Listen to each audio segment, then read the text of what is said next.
Afrika hurdoy adow ku heriye hurdoy adiyadaade hurdoy hadba cunaye hurdoy Afrika hurdoy adow ku heriye hurdoy adiyadaade hurdoy hadba cunaye hurdoy ahamala sara hurdoy hayin sidiisa la hogaaminaya ahamala sara hurdoy hayin sidiisa la hogaaminaya tulilama hilade away hana dadade tulilama hilade away hana dadade doqombo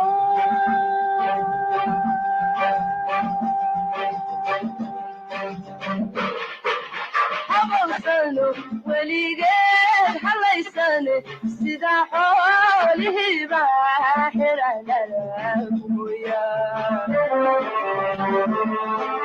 doqombo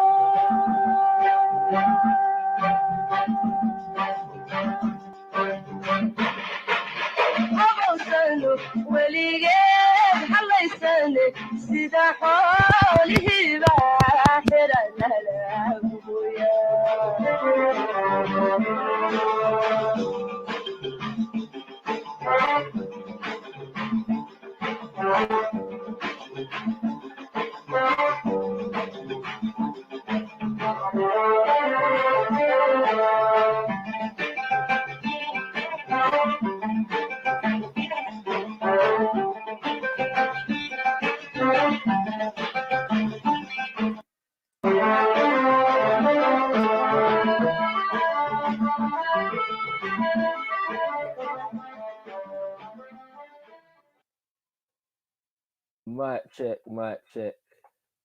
Mic check. Yo, big up the all day minister Ultra Funky inside. Yeah, you don't know. Big up, give thanks for that. Greetings, Tendai Mwari family. Tendai Mwari, spoken in the Shona language of Zimbabwe, simply means be thankful unto the Most High, Mother, Father, Creator of the universe. Kudzai Mudzimu Mukuru. Give praises unto our great ancestors. African power for all African people. Do let me know if you can hear me, kings and queens, by giving me some 9 or red, black, green in the chat. I just want to make sure I'm coming through clear. Just let me know if you can hear my voice properly. Just before I continue, so that I can make sure that everything I go on nice and copacetic. Yeah, and all these things. So let's give me a signal in the chat, family. Let me know that you can hear my voice. If I don't get no signal, I'm going to assume that nobody can hear me, which would mean that man needs to rejig the audio panda something, yeah. So is that a signal meaning that you can hear me? Tie your camel. I need something clearer than that, because you haven't given me a 9 or a red, black, green. You give me something. So okay, Ultra Funky, give me the red, black, green. I give thanks. Right. So blessings to content over everything. M.A. Brown, Sarah, the Orthodox Moore, Tayo Camel, Ultra Funky, National Racialism, yeah, and the whole I don't know. So feel free to share up the link, yeah, share up the link far and wide to all your circles them. We're gonna go in a little piece today. And yeah, I just wanna make sure that the purpose of this particular conversation is established. Yeah. Now, I'm gonna open up the line and share out the link in a bit. But basically, why I'm doing this is because obviously some of you would have seen the conversations that I have had um, with Uncle Danjuma, brother Isa, brother Dawood, brother Khalid was kind of in and out of them, and as was brother Zach, yeah, at Speaker's Corner over the last couple weeks. And so we've kind of discussed and in some ways debated. I requested, you know, permission respectfully to disagree with Uncle Danjuma on some of the things that came out of a conversation that he was having with a group of Muslim brothers um, in a conversation a couple months ago at Speaker's Corner. Yeah. And basically, why I wanted to have that conversation is because I've noticed that the Afrocentric tradition has been, you know, severely questioned. Yeah. And because of the ways in which quote unquote Afrocentrics criticize Islam. And I felt that it was important to provide some context for that. Give me like 10 seconds, kings and queens. 1 second, I'm still here. 1 second.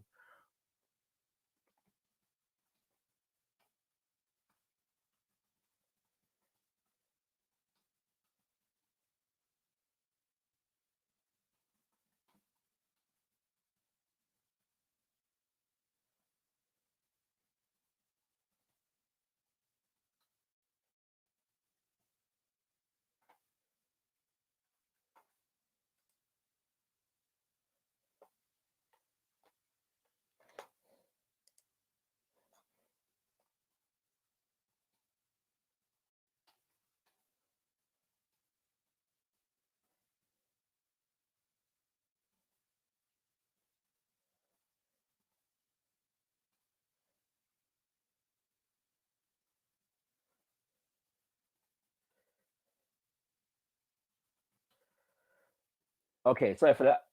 Right. So, excuse me, kings and queens. As you know, we've been fighting back the corona. I've been the weather. I don't have corona though. I'm pretty sure about that. But yeah, you know, one little bolt have, you know, something did lick me. So I'm still kind of recovering.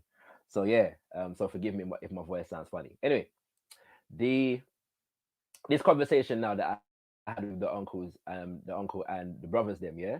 So we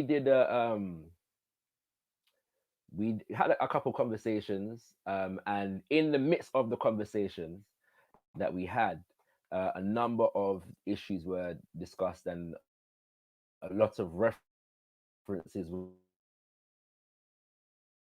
made to scholars, and I said that I would go back and check the sources that he recommended, and you know, yeah, do due diligence as they call it. All right, so I've been doing that, kings and queens, and I thought it would have been good to basically share some of those sources, because obviously when you're at Speaker's Corner, you know, you're there, it's difficult. And there was a couple of times when I was trying to find things in the destruction of black civilization and I couldn't find it, and that kind of different thing. So I figured doing a live is probably the best way to present some of the information. So I'm not really going to be doing a presentation, and I'm not going to be dropping a whole leap of perspective and opinion, but really just sharing a lot of the stuff that I've been reading. Yeah, checking back on, you know what I'm saying,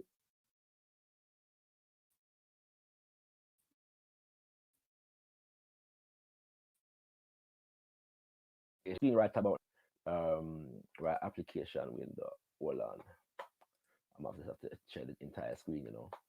Yeah, right. So let me know if you can see my screen, family. Just let me know if you can see my screen. Everybody can see everything. Yeah. Let me know if you can see my screen. I believe you can. Um, but yeah, we're gonna.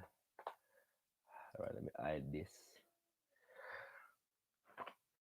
And I'm gonna pull this up on my phone so that I can pay attention to the chat at least semi. When may I say right now? All right. So basically, we're gonna go through a few titles. Yeah, some of these are things that I brought to the table. Some of them were recommended by Uncle Danjuma. Yeah, in the midst of the conversation, and so we're gonna be exploring all of these things. Okay, it looks like you can see my screen. Yeah, based upon what's on my phone. All right. So what I'm gonna do now is just gonna give you an overview of what we're gonna be dealing with. Yeah. All right. So this is one of the texts that was brought to the conversation. This is the destruction of black civilization. All right. So we're going to be quoting from this a little piece. Yeah. In a while. Um, then now we also have. Hold on there because the computer like it one free. Ah, there we go. Right. Then now we have also Sheikh Kanta Diop, yeah, and this book, which is entitled Pre-Colonial Black Africa, and I'm going to read the subtitle because it's important. A comparative study on the political and social systems of Europe and Black Africa from antiquity to the formation of modern states. Yeah. So this is not just a history book, right? Bear that in mind. It's called Pre-Colonial Black Africa, a comparative study of the political and social systems of Europe and Black Africa from antiquity to the formation of modern states. Uncle Danjuma recommended this book because in it, Chancellor Williams, Sheikh Anta Diop gives an assessment of how Islam spread in Black Africa, and Uncle Danjuma's assessment of Chancellor Williams' words is that it was peaceful. Yeah, there was no force as regards to Islam, how Islam was spread in Black Africa. Um, right. There's that. Then now we have this particular essay, which is housed in the International Journal of African Historical Studies, volume 28, number 3, which was released in the year 1995. Uncle Danjuma presented this scholar, Jay Spalding, and his research. He presented Jay Spalding as an expert in this field, yeah. Um, and I never clarified what he meant by this field, whether he meant medieval Nubia or Islam in Africa. And it would seem that that Jay Spalding has books on both. So I'm going to assume that it's medieval Africa history. Yeah. And so I'm gonna refer to some of this as well. Okay. Now this was the key essay that Uncle Yajuma was referring to in terms of substantiating his perspective on the Bakht Treaty, which I'll go into what that is in a sec. Yeah. Um, so stay tuned. All right. Stay tuned. Stay tuned.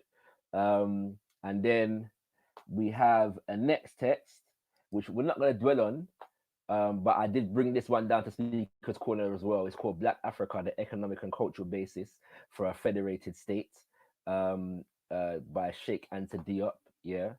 I'm only going to read like a paragraph from this just to make a point. All right.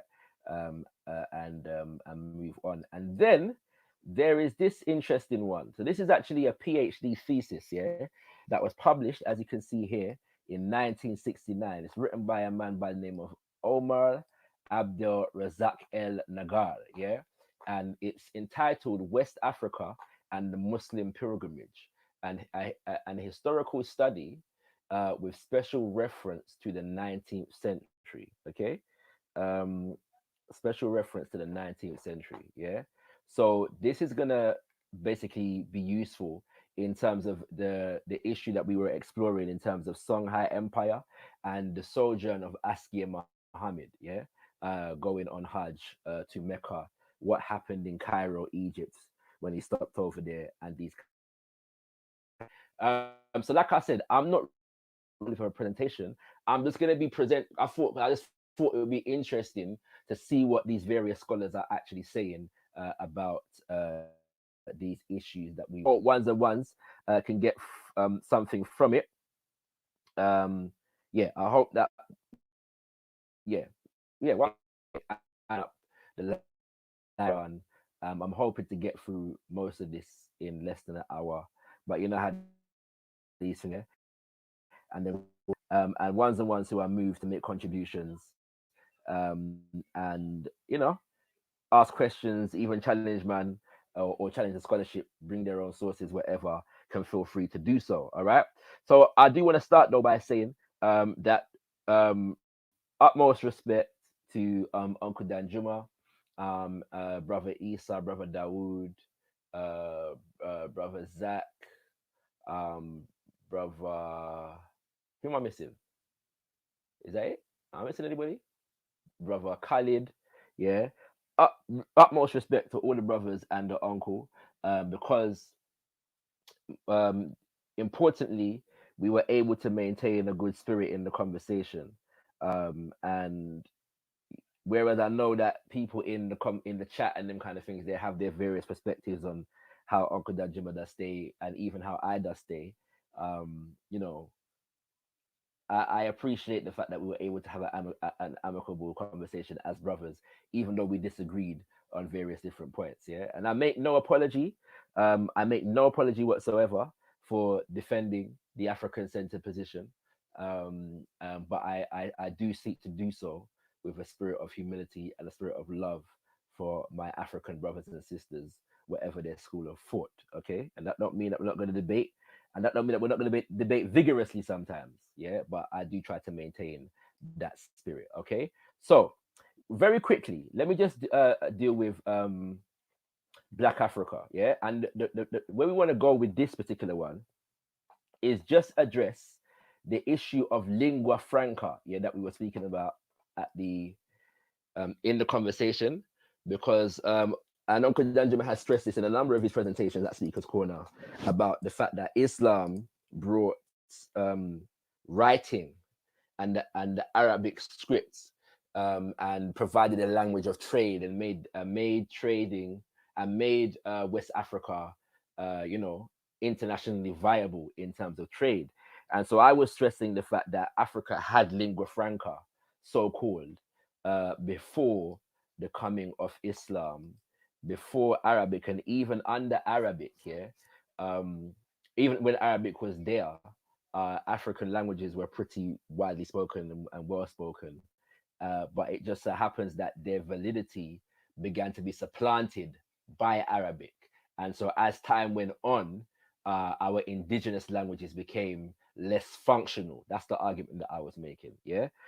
So I'm just drawing on um, this book here and the research this in mind, because I referred to it, but I wasn't able to quote it on during the conversation. So I'm going to do it now. All right. Let me make sure I got the right place. Um, let me start right. Let me make sure. Hold on. I'm on the wrong page. 1 second. Forgive me, kings and queens. I get there. Hold on. Hold on. All right. Now see. By the way, let me touch on this here. So just to show you that when it comes to our scholars, yeah, there are things that we agree with and things that we disagree with. Now, I said at the park, yeah, that this is arguably Sheikh Anta Diop's most important book. Why I say arguably is because it of its practical applications, what he's trying to solve. So it's called The Economic and Cultural Basis for a Federated State, and this is literally him setting out how Africa can form a federated state for the purpose of protecting itself and its own interest from um, the so-called former colonizers who were still very much seeking to maintain their hold on Africa and African people at this time when the book was published in the late 1960s. Yeah, so first of all, economic and cultural basis. On the economic front, he engages an assessment of resources, yeah, and in particular resources that relate to energy, yeah, because it was considered that Africa needs to industrialize. So he's going through the continent, identifying the different possible energy sources and what we would need to do to be able to organize them, yeah, in a functional kind of way. And then culture, now he's going into the historical, the linguistic, the religious, and other cultural phenomena that Africans share that would lead us to be able to develop and organize in a unified manner. Yeah. Now, a part of the book that I have some disagreement with is this particular aspect of it. It's just, oh, this is as long as it is, yeah. But the basis for African Arab cooperation, and in the version of the book that is has an interview at the end of it, where he's interviewed by a man by the name of Carlos Moore. He is questioned about his premise on this. Yeah, so I just want to highlight this to say that because we're sharing scholars, it doesn't mean that we're uncritical, but we do take into consideration what their arguments are, even when we are critical. Yeah, and so do check if you get this book. Make sure you get the one that features an interview with Carlos Moore, and you can explore Sheikh Anta Diop's perspective on that issue in general. However, to note that even though he believes there is a basis for African and Arab cooperation, he does not present, even though he goes through the process of trying to put forward the argument of using African languages as a lingua franca. He never puts forward Arabic, yeah, as a possible contender in that regard. All right.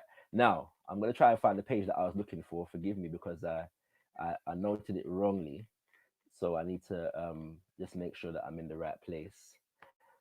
1 second. Um, right. Okay. Right.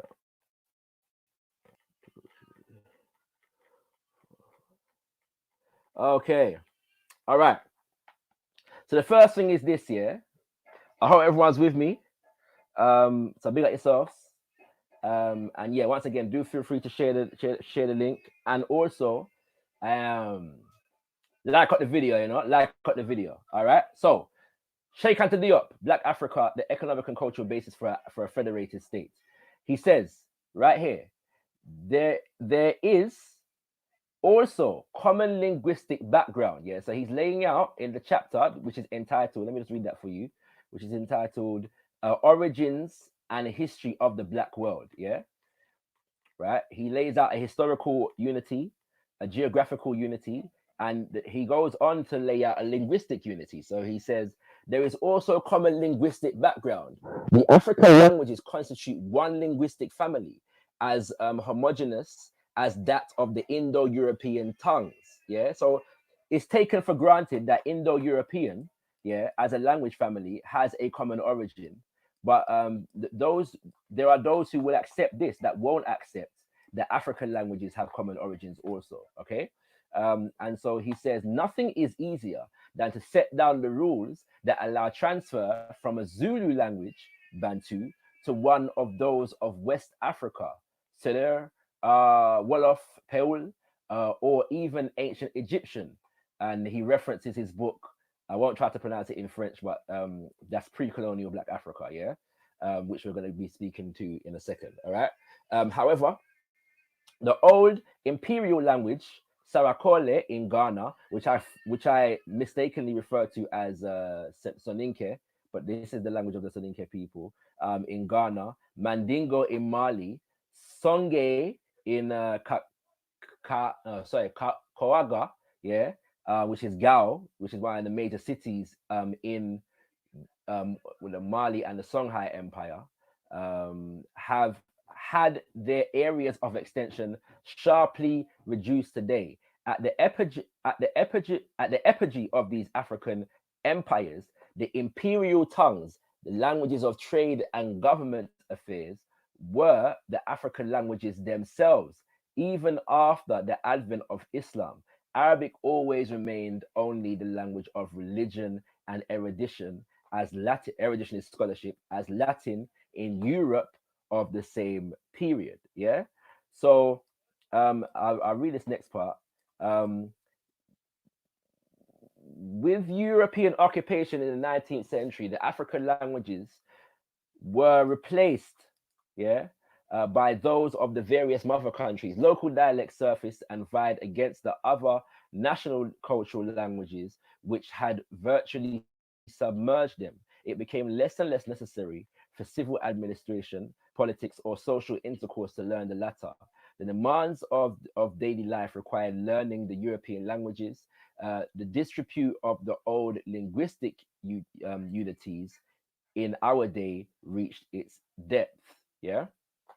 Um, and so, like I said, I wasn't going to spend long on this particular text right here, just touching on it. However, this is the point that he's making. At a later point in the book, he talks about the fact that basically, even though we had so-called lingua franca in pre-colonial Africa, we've lost that knowledge today. And so we are operating and relating to each other as African people based upon a loss of that particular understanding. Okay. And so I'm just demonstrating here that our languages prior to Arabic or European, any of the European languages, yeah, were sufficient and functional in their usage in trade and social organization. Okay, um, so we just want to make that very, very clear. And it just so happens that with the coming of Arabic, that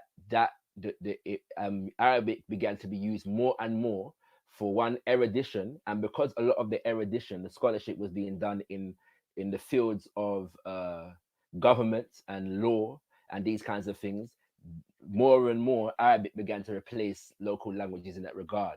And there began to be a hierarchy, which is the argument that I was making at Speaker's Corner in relation to these things. Okay. All right. So we're going to leave Black Africa there for now and come back and come to this text. Yeah. I'm not going to spend a while on this text. All right. So bear with me as we spend a while. Yeah. On this particular text. Now, in the conversation that I had with Uncle Danjuma just Sunday gone, he basically rejected the sources, yeah, that I put forward and said to me, nah, you have to deal with Jay Spalding, yeah, man, an expert in the thing, all right. And so he presented, and so Brother Dawood got up the book that he was referring to, and it was this book, yeah, the International Journal of African Historical Studies. This is a multi-volume journal. It's published every so often. I'm not sure if it's still being published actually. I believe it is, but this particular edition was published in 1995.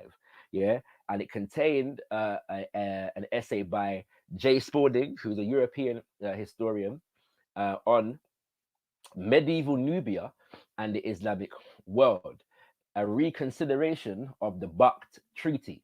Okay, all right. So, Manak, itch for the thing. I'm gonna go through.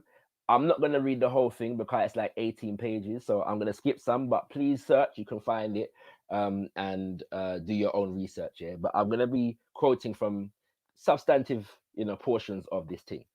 So I'll start with the introduction, and then we'll go from there. Okay, right.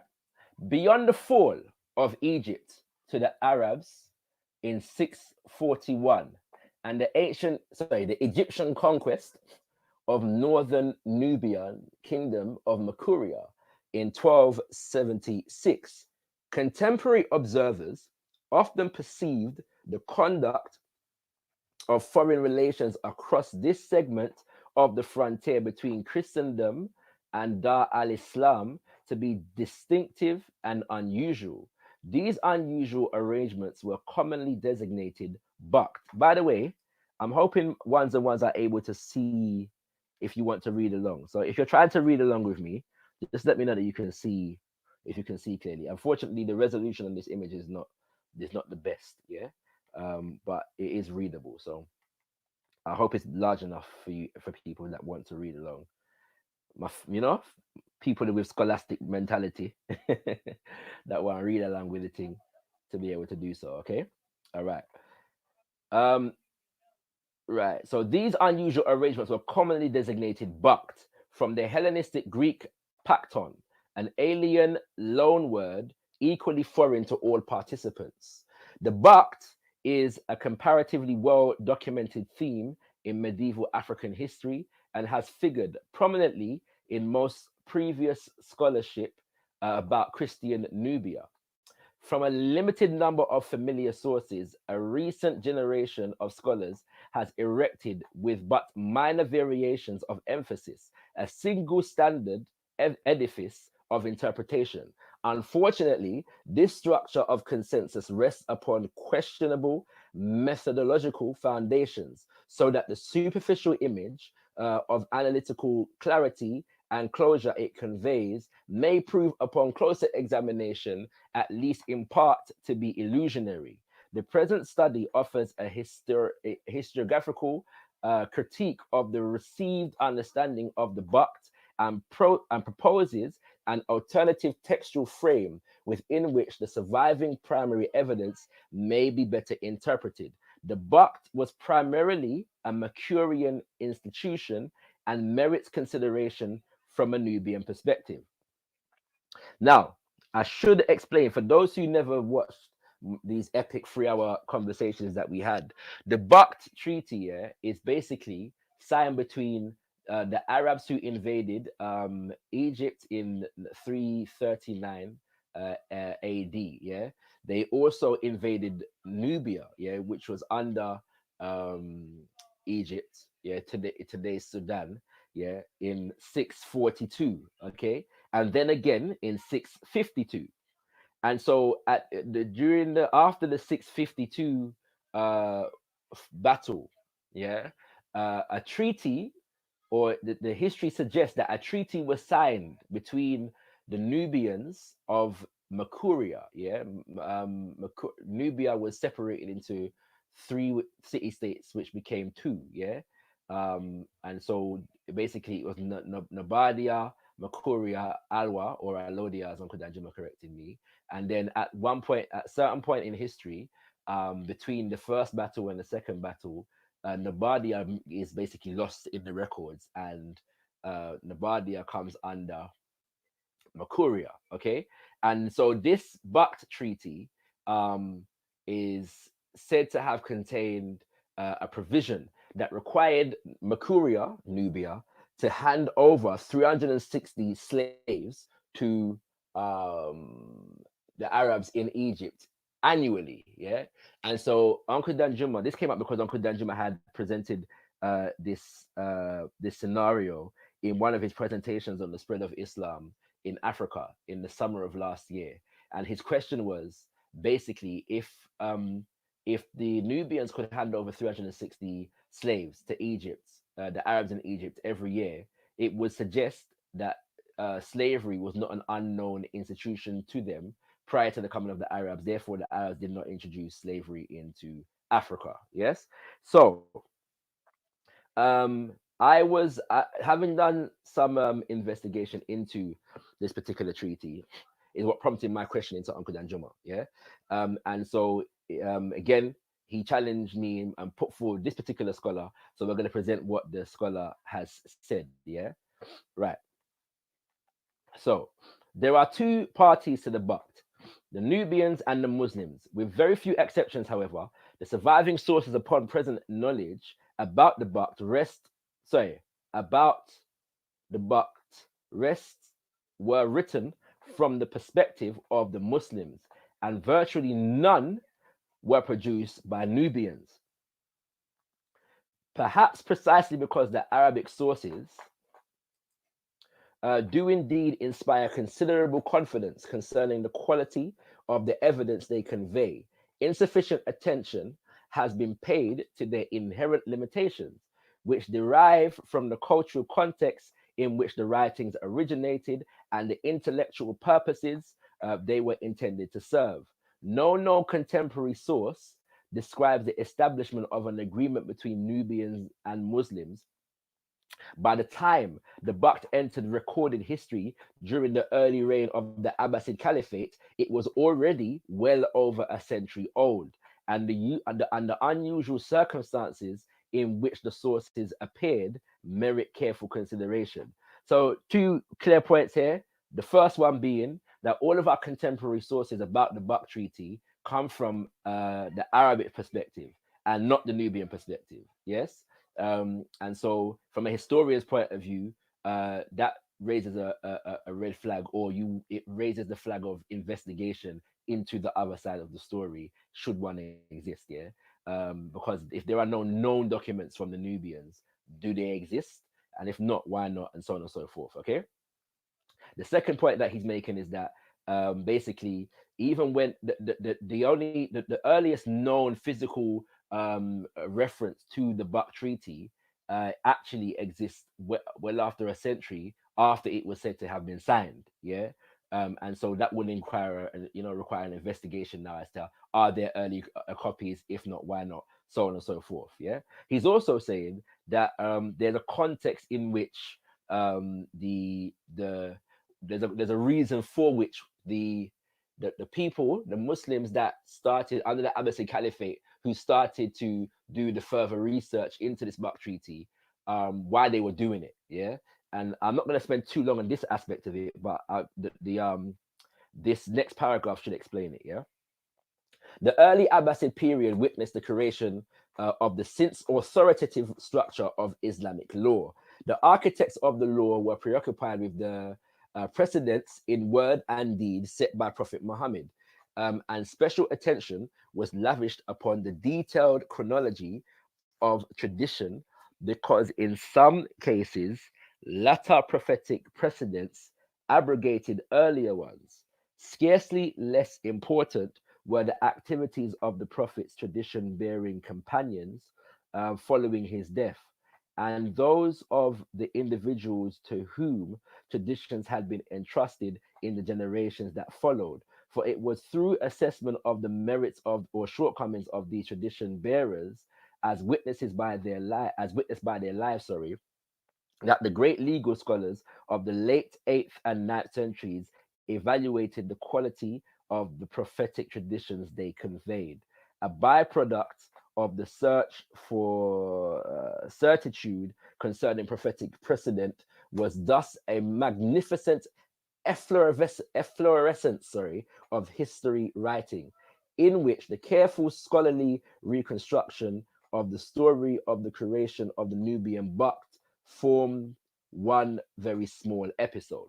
So basically, what he's saying is that this was a period of the great flowering of Islamic scholarship, in particular in terms of solidifying certain standards. Yeah, what would become certain standards and certain, what would be now considered assumptions in terms of what is and is not Islam, what is and is not Islamic law, what is and is not the criteria for establishing what is true and what is not true about the life of the Prophet Muhammad, and so on and so forth. Yeah.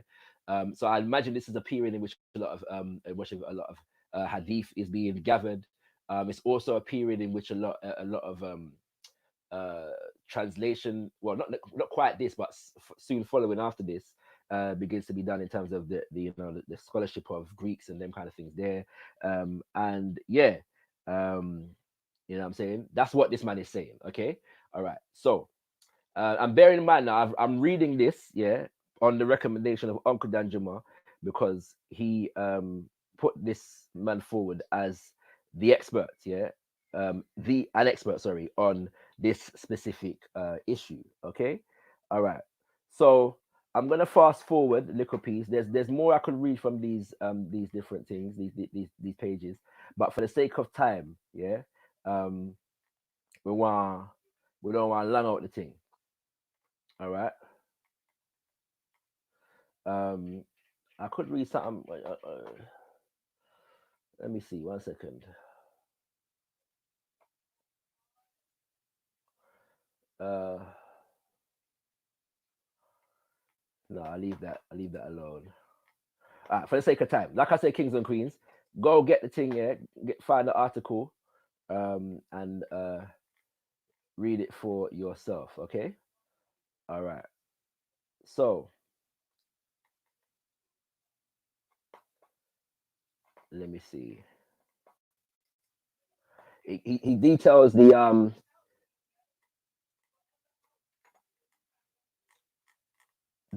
battle, yeah, before which the after which, sorry, the Bact was written. Right. I'm gonna read this paragraph just because there was a point in the conversation that this relates to. Okay. Um, right. So um, as soon as the capital of Byzantine Egypt fell to the Muslims in 641. One is told the conquering general Amir B al-As began a program of systematic raids against Nubia. These attacks, according to Ibn Abd al-Hakam, were analogous to the annual incursions into Asia Minor being undertaken at the time of the softened Greek defenses in preparation for the great Islamic invasion of Byzantium and siege of Constantinople that followed in 670. What is otherwise known of Amir leaves little doubt that he intended to conquer Nubia. A controversial and exceedingly ambitious general, Amir's initial resentment at having been sidelined, and I forget this part, but yeah, for the sake of time, I'm gonna move on. Yeah, Amir's patent ambition led to his fall from power in 647, but his successor as governor of Egypt, Abd Allah B. Saad B. Abi Sar, was one of the commanders who had led raids against Nubia, and preparation, for the invasion continued. By 652, all was in readiness, and the governor struck southward with a large army that included heavy cavalry and artillery in the form of mangonos. Yeah, the Muslims laid siege to Old Dongola. Their catapults destroyed a great church in Makuria, capital, and there followed a memorable battle with numerous casualties.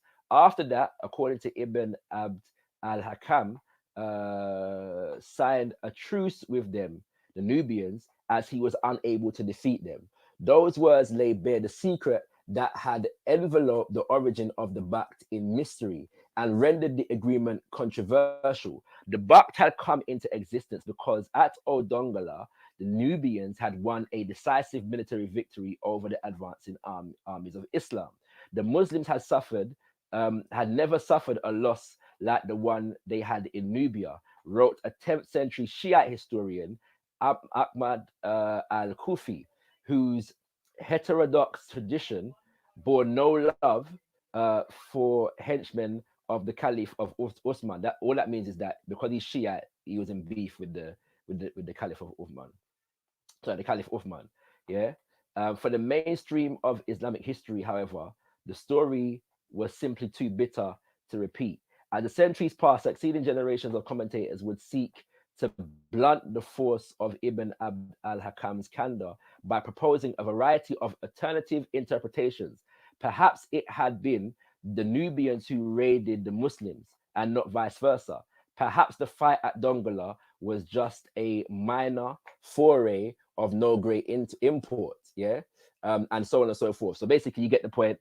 The Muslims lost, and consequently, there was some revisionism taking place in regards to the historical record. This is what he's saying, yeah, in this text. All right. Now, the point that the reason why I actually read that though was about what happened at Dongola, yeah, because there was some discrepancy over whether it was sacked or whether it was sieged, and I submitted to throwing out the word sacked and using the word sieged. But also importantly, the fact of the use of catapults that destroyed a great church in Makurian capital and followed a memorable battle with numerous casualties. Yeah. So my argument was that the battle in the war in 641 was actually a more comprehensive and decisive victory because they drove the Arabs out and they were never able to get to the capital city, which was Dongola. And so this battle was less emphatic, yeah, even though the Muslims eventually lost it. But the Nubians suffered greater casualties in this war, and obviously greater loss in terms of their capital being destroyed, at least in part. Yeah, that was my argument. Okay, so obviously Uncle Danjuma debated that, but his argument is that it was a decisive victory for the Nubians, and so from a position of power, they signed the Bact. Okay, right. So Now we're gonna get into the details of the Bucks. Yeah, I hope everyone's good. I know that it's a lot of boring stuff, but this is the whole point of the thing. Like I said, I'm not trying to deliver a whole massive presentation. We're just sharing some information, yeah, from the scholars that were suggested in the conversation, and I hope ones and ones get something from it. Yeah, I hope ones and ones are getting something from this. So big up to everyone in the chat. Big up to Musa Millington. You don't know. Greetings. Thank you for coming through. You are most welcome. Big up. I said big up to National Racism already, innit?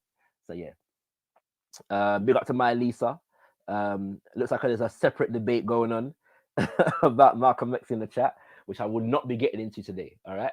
That's another subject for another time. Okay. So continuing with this document now, the oldest surviving interpretations of the Bakht Treaty. Now listen carefully to this. Ibn Abd al-Hakam was not only the first historian to expose the circumstances in which the Bakht came into being, he was also the first scholar to claim to know what the contents of the agreement had actually been. By his day, however, more than a century after the fact, two rival alternative versions had already gained currency. Yeah. So just remember what I noted prior to in terms of the fact that the earliest surviving documents regarding a century after, and they were documented by Ibn Abd al-Hakam. Okay, right. As a conscientious scholar of tradition, Ibn Abd al-Hakam not only recorded both versions, but also cited the sources of information upon which each interpretation rested. Ultimately, both versions of the Bakht Treaty reached Ibn Abd al-Hakam through the testimony of a man of a previous generation named Yazid. The alternative traditions differed radically, however, as to who this informant might have been and whence his information about the Bakht had originated.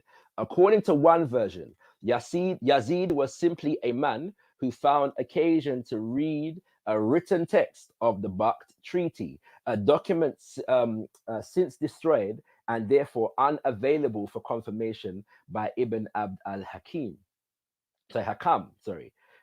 that had once existed in the state archives of Egypt. The treaty had been written in the days of Amir B al-As and had been signed by the Nubians. The latter, as the price of peace, had committed themselves not to settle in Islamic territory, to the extradition of runaway slaves and fugitives, and to the payment of annual tribute of 360 slaves. Yeah, singular abd, which is, you ones would know that this is the word for slave and also the word for black people among many Arabs. Aside from toleration, the Nubians' existence, from toleration of the Nubians' existence, the victorious Muslims owed the Nubians nothing. Yeah, this version of the Bakht Treaty clearly a linear ancestor to the text elaborated centuries later by al-Makrizi. Al-Makrizi is the person who basically developed the most popular understanding of what the Bakht Treaty was. So the idea of the 360 slaves annually, this idea, it predated al-Makrizi, but he was the one who solidified that as the dominant understanding. And I believe that was in the 1200s, but I can't remember. The document does say, it's gone out my head. If we come across it again, I'll be sure to point it out. Yeah, yeah. So this version of the Bakht Treaty, clearly a linear ancestor to the text elaborated centuries later by al-Makrizi, is vulnerable to critique within the tradition of Islamic scholarship because it misrepresents the agreement as an accomplishment of Amir B al-As. This was a serious flaw in an interpretation that claimed to be based upon the same body of written archival evidence that had otherwise specifically attributed the Nubian invasion and the Bakht not to Amir, but his successor Abd Allah. More generally, it is unlikely that the party vanquished at Old Dongola would have been in a position to impose upon the victors a treaty demanding tribute and unilateral concessions. Yeah. So this is basically saying that some of this version of the Buck Treaty is questionable. Yeah. Partly because of what Uncle Danjuma's argument was, the Nubians won the battle. How could and his question that comes from that is, why would you give away 360 slaves? What kind of thing is that annually if you win a battle? Yeah. And it's a entirely plausible question. All right. So the paper continues. The second interpretation of the Buck Treaty also reached Ibn Abd al-Hakam through the testimony of Yazid, but in this alternative tradition, the source of Yazid's information was said to be very different. Yazid had acquired his knowledge from his father, a Nubian prisoner of war enslaved by the Arabs during the campaign of 652 itself. According to this tradition, there had never been a written treaty, and neither the Muslims nor the Nubians signed any document.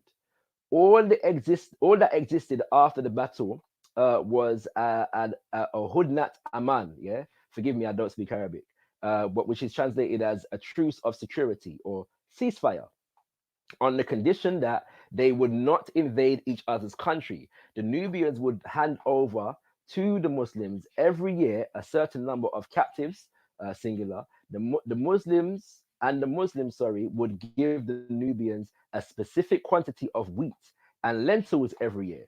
Yeah. This version in no way contradicts what is otherwise known about the expedition of 652, and the terms it delineates are eminently compatible with the circumstances created by the unexpected Nubian victory.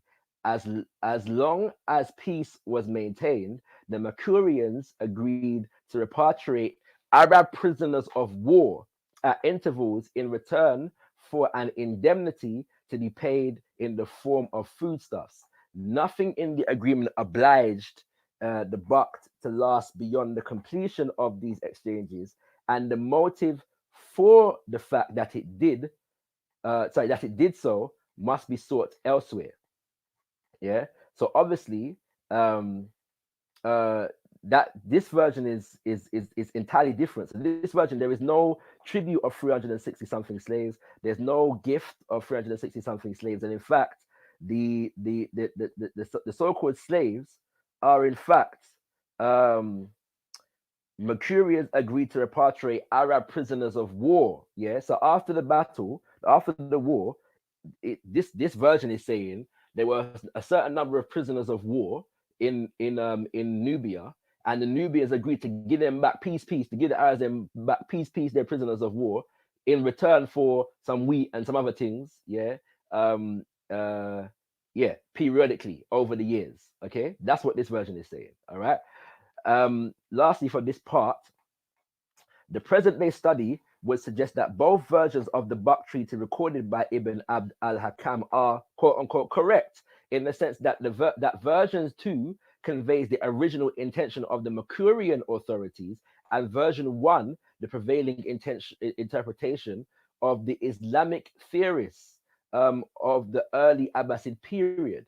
By the 9th century, the Muslims were deciding to believe that the Baqt had been a fixed written document agreed to, if not actually signed, by the Nubians, a convention that legally bound Mercuria in perpetuity to a status of subordination to the Islamic Caliphate in return for toleration of their existence. The Nubians conceded unilateral privileges to the Muslims and agreed to pay forever a substantial annual tribute in the form of slaves. Meanwhile, however, the actions of the Nubian leaders in the generations that followed 652 strongly suggest that Mercuria, in the conduct of her foreign policy, was guided not by any Islamic lawyer's understanding of the Baqt, but by her own. Yeah. Um, so the next subheading is the Baqt in the context of Nubian diplomacy. I won't read it, but except for to explain that what he's breaking down is that what is called Baqt, yeah, was actually a pretty regular modus operandi, way of operating for the kings of Nubia in relation to the kings in Egypt and other foreign lands. Yeah, they would periodically send gifts, basically when as a goodwill gesture, to ensure, to make sure in respect of the fact that the two kingdoms were on good relations. Yeah, so it wasn't a new thing, okay, for the Nubians to send gifts, yeah, to the kings or the rulers of neighboring lands in various different ways. Yeah, it's a bit more complex than that, but for the sake of time, like I said, go do check it out, go read the document yourself if you want more information. Okay, right.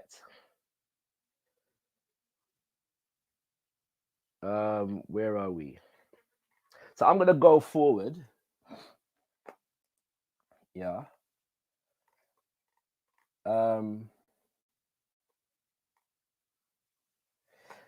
and the bucked in the context of the Nubian economy. Yeah. Actually, let me.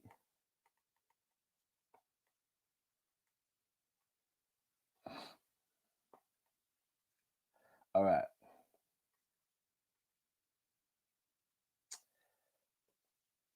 I'm just trying to decide whether to read the longer version or the shorter version.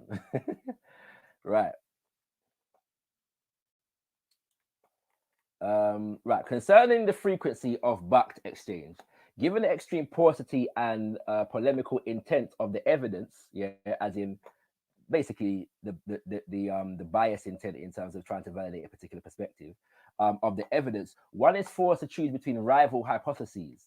Should one follow the mature Islamic legal theory in believing that since, from that perspective, buck payments were to be made annually, such payments were in fact made, yeah, unless otherwise indicated?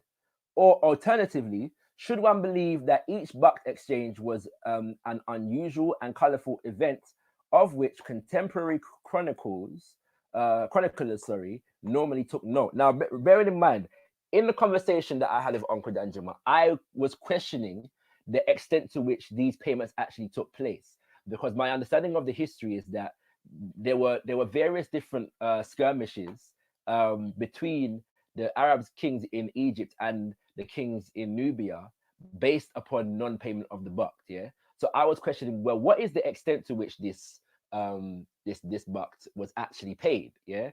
And because the general consensus, as is being suggested, is that this was happening, that 360 something slaves were being sent from Nubia to Egypt annually. Okay. So and I had it that a document was actually signed, whereas this essay is suggesting that, well, it's actually a document probably wasn't signed. Yeah. Okay. All right. So the implications of one's choice of interpretations may be illustrated by focusing upon the 200 years of Fatimid rule in Egypt. Yeah. That is 969 to 1171. During this comparatively well documented period, the Nubians are known to have conducted buck exchanges only 6 times. Yeah. However, how many more exchanges took place, if any, can derive only from speculation. Yeah. So in a 200-year period, yeah, only 6 recorded instances of the bucks are recorded. Okay. All right. Rarely. Right. Now I'm gonna. No, I starting from this page. Yeah. Okay. Rarely administered Nubian trade versus private Islamic commercial enterprise. Yeah, I did post this section on the video on content over everything. Big up content over everything, by the way. And also, I forgot to say, if anybody wants to watch the conversations on content over everything, they are in the link for the description to this video. Okay, right. When Northeast African kings entered into exchange relationships with the Mediterranean world, a spotlight was cast upon the contrast between the principles of royally administered diplomatic trade and the institutions of commercial capitalism. Different from both of these were the presently less well documented exchange institutions of neighboring decentralized non-state societies. Upon contact with Mediterranean usages, medieval African leaders of all descriptions were likely to find themselves pressured to open their homelands to Islamic private merchants. Yeah, so these are not state actors now. They're not necessarily acting on behalf of the Caliph. They are private businessmen who are nonetheless part of the Arabic uh, uh, nation, quote unquote. Okay.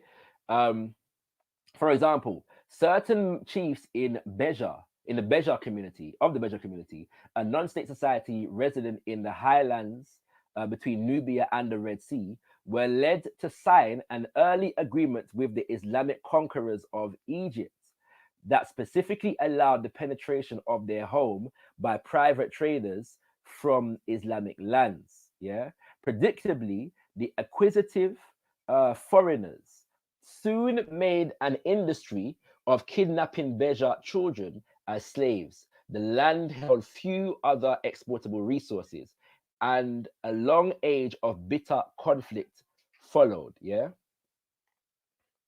Um, so I do want to just, because he's made a point here, um, and I want to just deal with the footnotes so that people that want to go and do further research, yeah, can do so. So the first footnote is what, number 38, yeah. For an introduction to the early treaties between Muslims and the Beja, see Kwok Islamization, um, pages 32 to 40, sorry, 38 to 42. In contrast to the Nubian Buct, these arrangements did not establish a reciprocal exchange, but rather assured the rights of private merchants to conduct business in freedom and safety. And then the next footnote is 39. At the height of hostilities, a perceptive 11th century Persian traveler observed, the Beja who lived in this desert are not bad people, nor are they robbers. It is the Muslims and others who kidnap their children and take them from the towns of Islam where they sell them. To the towns of Islam where they sell them. Abu Muin Hamid al Din Nasar, uh, Nasari, sorry, Khusro. Yeah. All right. So again, that's just for references. Yeah, for people that want to do further research. Okay. This is important because it's establishing the nature of the different trading relationships that were developed between Arabs and Nubia, but also Arabs and other um, neighboring communities that were not centralized or as strong or as established as Nubia in terms of being, a kingdom or an empire. Okay, and so in the conversation with Uncle Danjuma, he had asked me, what does the fact that the Nubians given 300 and something slaves suggest? And my response was that it would suggest that there was a demand for slaves among the Arabs. The demand for slaves among the Arabs exceeded the demand for slaves among the Nubians. And I also suggested that because my understanding is that they agreed that my understanding is that the Arabs in their conquer formed similar relationships. So the nations the groups that they subdued were responsible for giving them slaves. They established similar relationships with those groups. So it suggests to me that a demand for slaves was being created and manufactured in a way that it didn't previously exist. Yeah. And we're going to come off of this document in a second. I'm going to read a piece from this, and then we are going to just do the conclusion of this from this paper, and we're going to move on to another piece of another book. Yeah, a recent generation of cleometricians inspired by efforts to quantify slavery in West Africa have undertaken to enumerate slave exports from medieval Nubia. Also, the success of this praiseworthy but difficult endeavor is contingent upon the establishment of convincing figures both of slave exports under the buck system and for the slaves acquired outside the buck system by private merchants. The present study will argue that neither of these objectives has been achieved. The tradition of legally oriented Islamic scholarship introduced above claimed that by rights the Nubians should deliver several hundred slaves a year, and the Cleometricians have embraced this figure uncritically as if it represented real data about real slaves rather than professorial casuistry. Sorry, I've mispronounced that, but the famous backed paid by Dongola to the rulers, sorry, quote, the famous backed paid by Dongola to the rulers of Egypt for several centuries, says Patrick Manning, including some 400 slaves per year, while surviving sources of, let me turn the page digitally, about actual buck payments are so fragmentary and ambitious that they should probably not be asked to bear the weight of any elaborate interpretive edifice. It is reasonably clear that the Nubian kings had no principled objection to slavery and were willing to include slaves in their contribution to bucked exchanges. Whoever expected to receive 400 slaves a year, however, was likely to be disappointed. Under ordinary circumstances, young King George explained the Abbasid Caliph during a diplomatic mission to Baghdad in 836. Makuria simply lacked the capacity to produce that number. His host agreed and proposed a reduction by two-thirds, which target, however, subsequent generations of Makurian leaders did not necessarily meet. Yeah. So Uncle Danjuma did make this point that and I can't remember if he said like immediately or after a while, yeah, that they were unable to continue to make the payments because the demand for slaves was increasing. Yeah. They could never like basically provide enough slaves, okay? Enslaved Africans. However, um, what he's saying here is that 400 slaves a year was a target figure, yeah, understood at one point. And a man comes and says, well, you know what, like, them can't do that, brethren, we are deal with, yeah. I beg you, just reduce that, half that by, just half that, yeah. And so that would be leave us in around the 200, yeah. But this now he's saying that the questioning whether even that was even met, the 200 was even met, yeah. Um, in many years, no buck shipments at all were forthcoming, and in other years, goods other than slaves assumed a prominent position.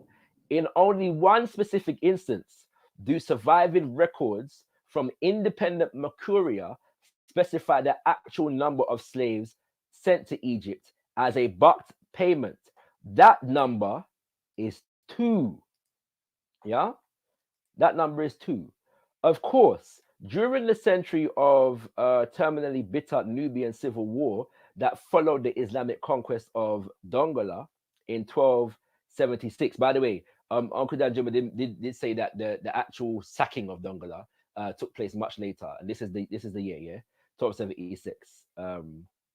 Yeah, the puppet kings installed by Cairo and backed by garrisons of Egyptian troops uh, were able to do considerably better. They sent north 200 slaves in 1292 and 1,000 in 1313. These puppet kings, unlike their free predecessors, were surrounded by armed chaos and had no need to acquire their slaves abroad. The Nubians are Christians. Quote, the Nubians are Christians and have a hard life, wrote a 14th century observer from Egypt. They are imported and sold. The arithmetic average of 2,200 and 1,000 does in fact approach 400.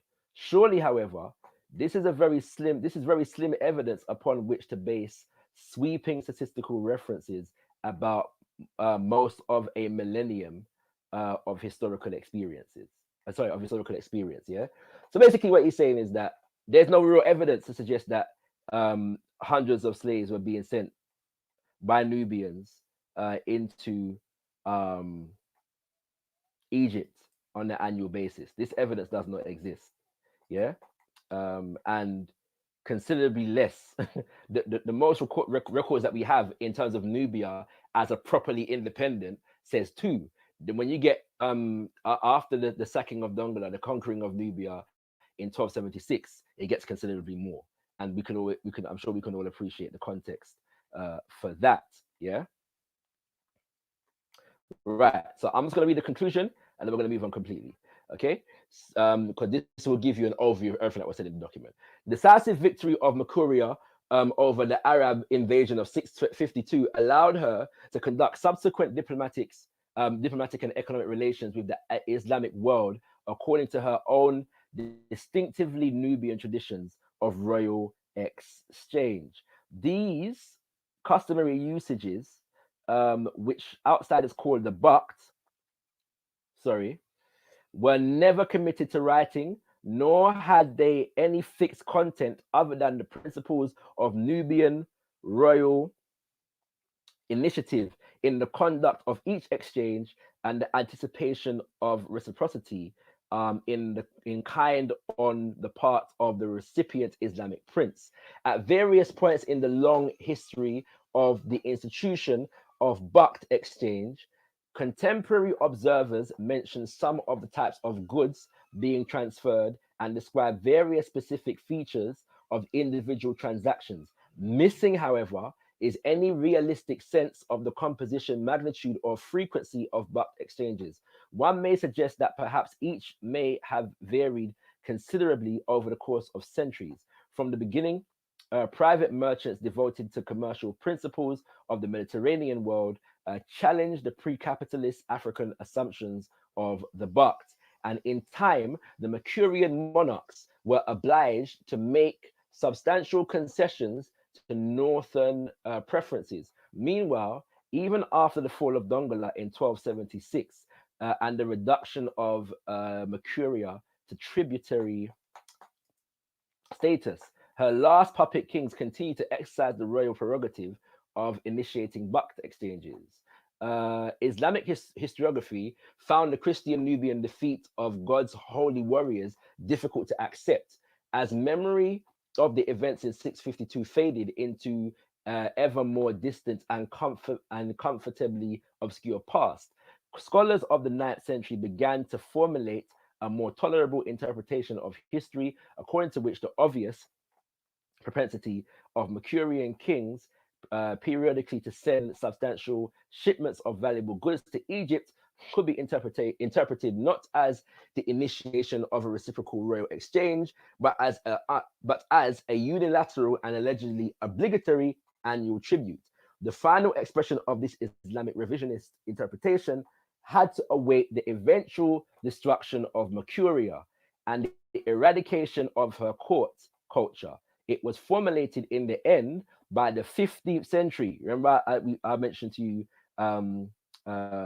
Al-Makrizi, sorry, and the origin of that dominant perspective on the Bakt is 15th century, yeah, the 1400s, yeah. In the end, by the 15th century author Al-Makrizi, who need fear no Nubian rebuttal. Modern Orientalist scholarship committed to the primacy of authoritative text over observable experience has chosen to subordinate all other historical evidence about the Bakt to the single Islamic revisionist interpretation formulated by al-Makrizi. This commitment has not only obscured the military victory that made the sheer survival of medieval Christian Nubia possible and blotted out the Nubian origin of the Bakt institution itself, but has also imposed an unrealistically rigid and probably exaggerated conception of the frequency and magnitude of the Nubian Bakt shipments to Egypt. The latter distortion, in turn, has misled a school of historians dedicated to the qualification of African slavery. Al-Makrizi is simply not an adequate guide to the Bakt, while a private commerce of significant magnitude remains totally unenumerated. Yeah.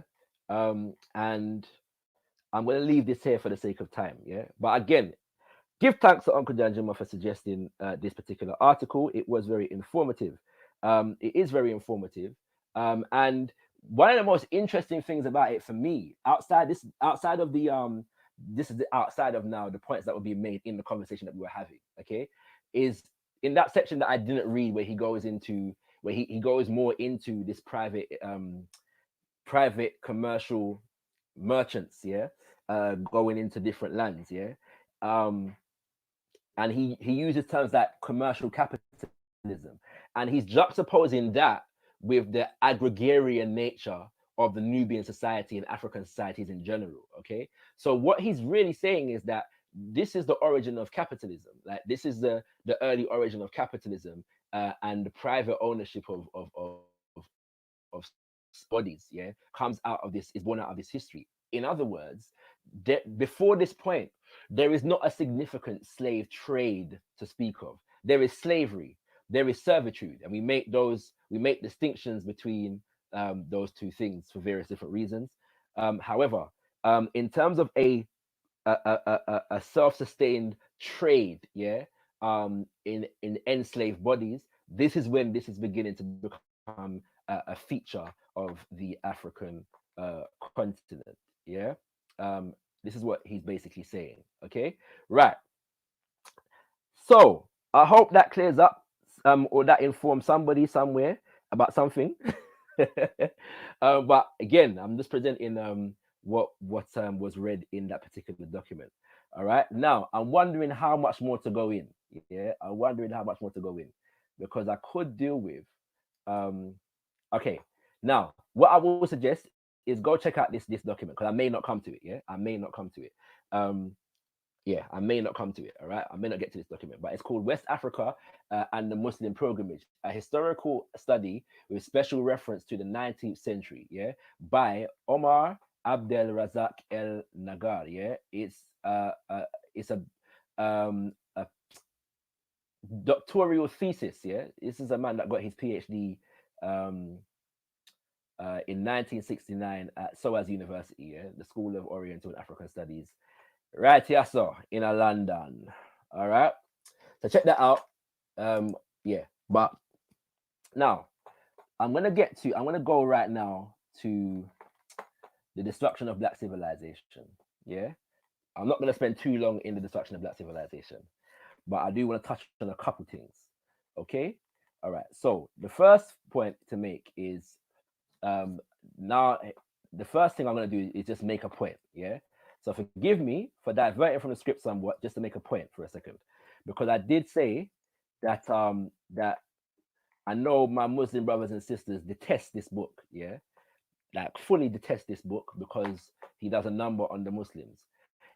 He does Muslims, but the Muslims tend to hate this book more than the Christian. Well, from my experience anyway. Okay, and there are other Muslims who say brilliant book, but everything he said about the Muslims is wrong. You know what I'm saying? So yeah.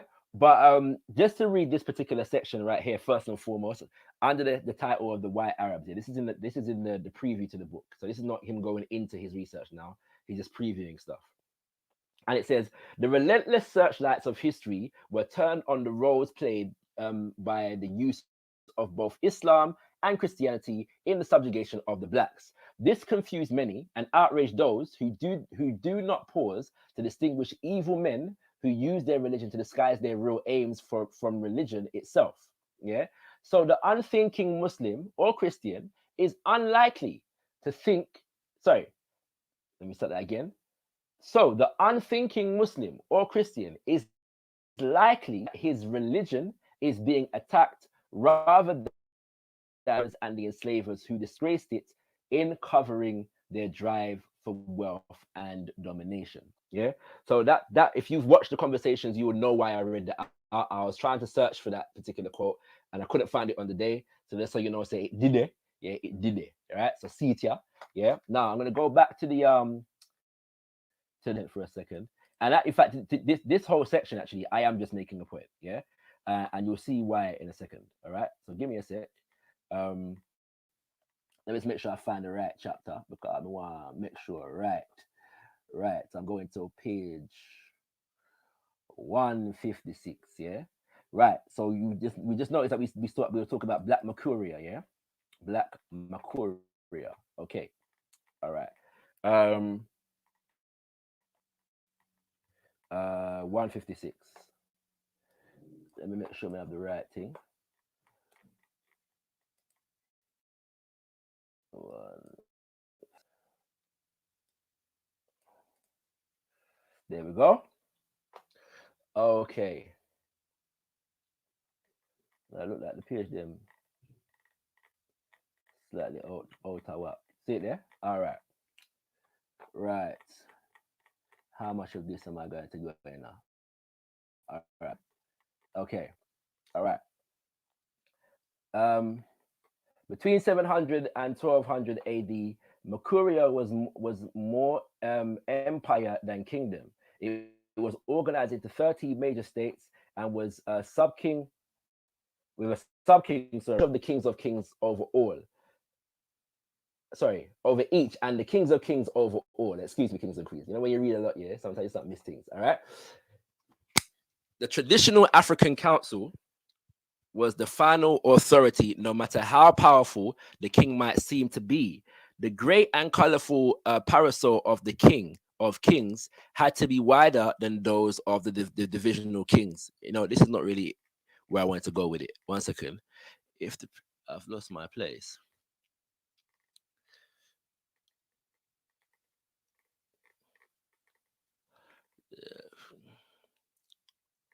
The second hardest. Okay. So he deals with now when the Arabs come and invade. Yeah. Um, right.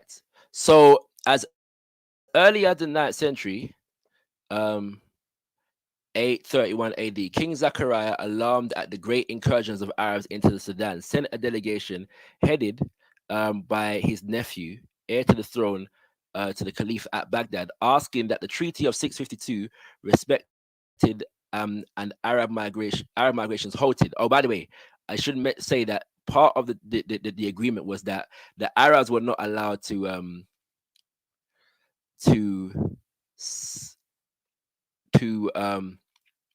sorry, the Arabs were not allowed to settle, yeah, in Nubia, and the Nubians were not allowed to settle in Egypt, yeah, right. Now I'm looking for a particular section. One second. However, they really did not need to report all this. So well was it already generally known. The treaty barring Arabs settlement in all black countries had been ignored almost from the beginning. Yeah, and certainly treated as non-existing after the death of Kalidossos. The Arabs came in steady streams year after year, but in an inch by inch system over widely scattered areas that appeared not to cause immediate concern.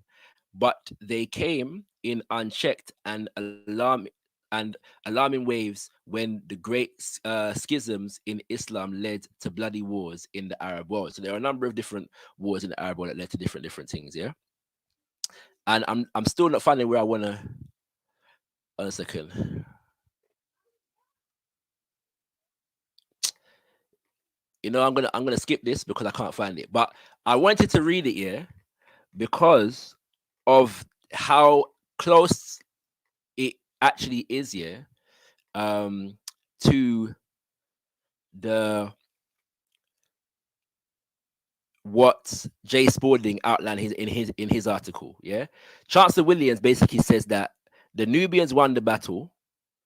Yeah, and the Arabs tried to give the impression, yeah, that they had won, yeah, in the history. Okay, he gets some of it wrong because he actually believes that, like many historians did, that an actual treaty was signed. Yeah, so there are some, obviously, like as we agreed, there are some inconsistencies in the research.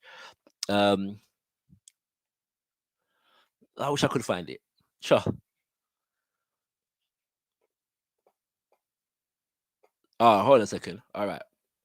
or King Kings in 745, when Omar, the governor of Egypt, stepped up the persecution of Christians in Egypt, in what amounted to a Muslim holy war, destroying churches or converting them into mosques, and even putting the patriarch in prison. Since the patriarch in Egypt was the head of all Christian churches in Africa, the Africans regarded this latest onslaught against the churches as an insult, as well as the breach of the peace treaty. That's the one that was signed in six. Sorry, I'm in the wrong place. We can't find the thing, Rasta. I'm gonna leave it. I'm gonna leave it, all right? Because I'm out of place, and obviously I have noted this incorrectly. Yeah. Um. So forgive me, kings and queens, all right? But read Chancellor Williams' Destruction of Black Civilization. Okay. Right. I'm feeling to pause and see if anybody wants to join the panel. Who's on the panel? I put out the link. All right, because I'm out of place, and obviously I have noted this. So I'm going to put out the link, and I'm going to go into my last section.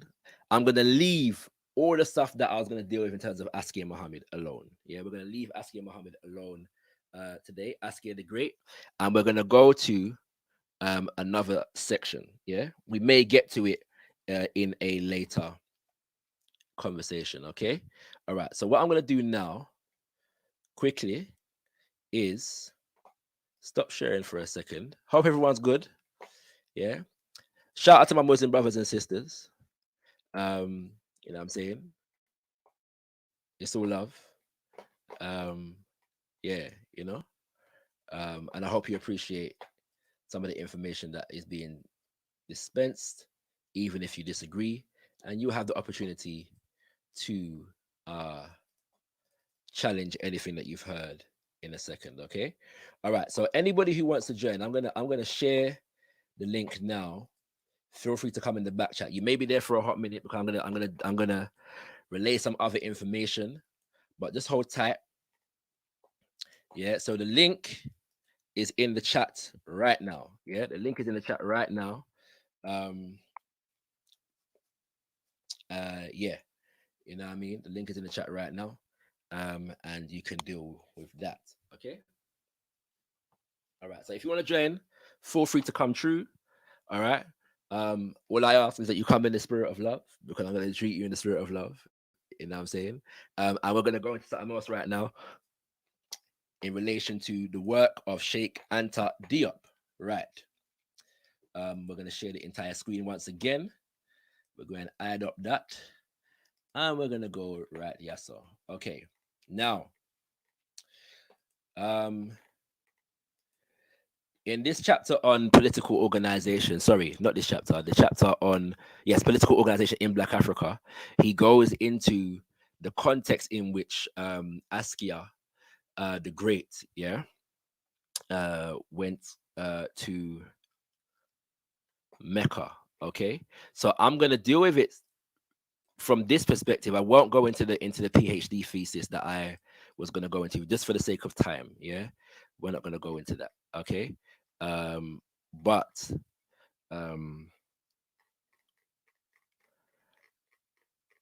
yeah, do look up for that. Do look up that PhD thesis. It's quite informative. All right, right. Now, where are we? Let's make sure we have the right page. Bring up to Orthodox more. What am I saying? Colonial Black. Okay.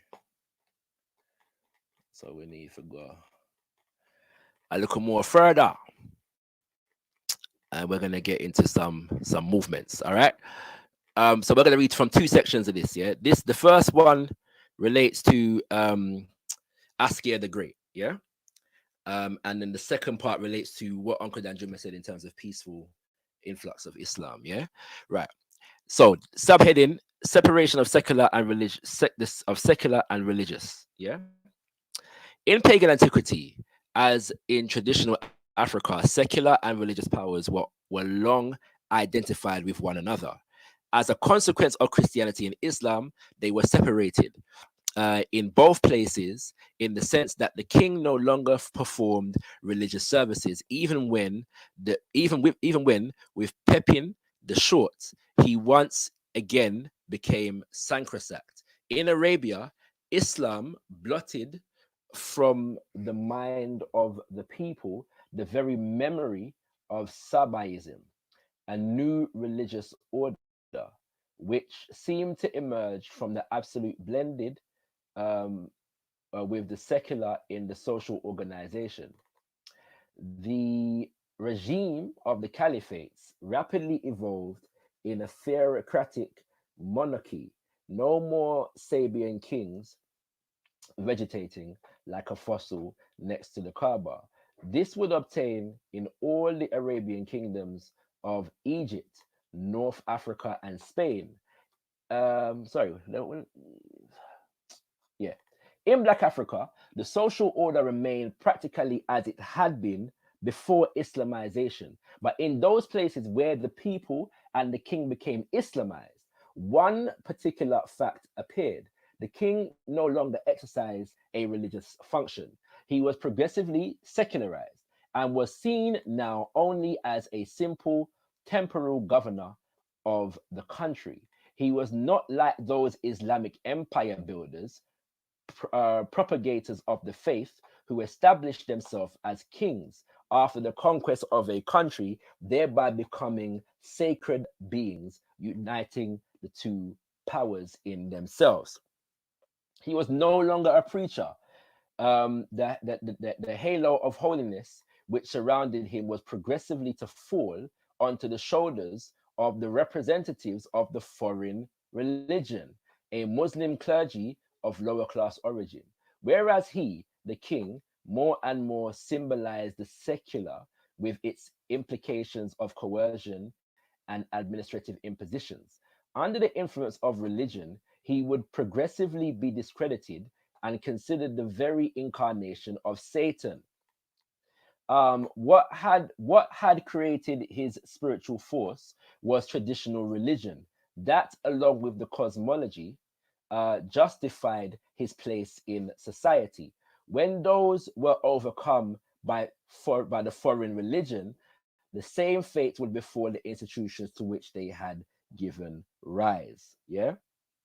So I'm not going to explain that any further. I hope ones and ones overstand. In fact, let me enlarge this little piece more for anybody who's trying to read along once again. All right.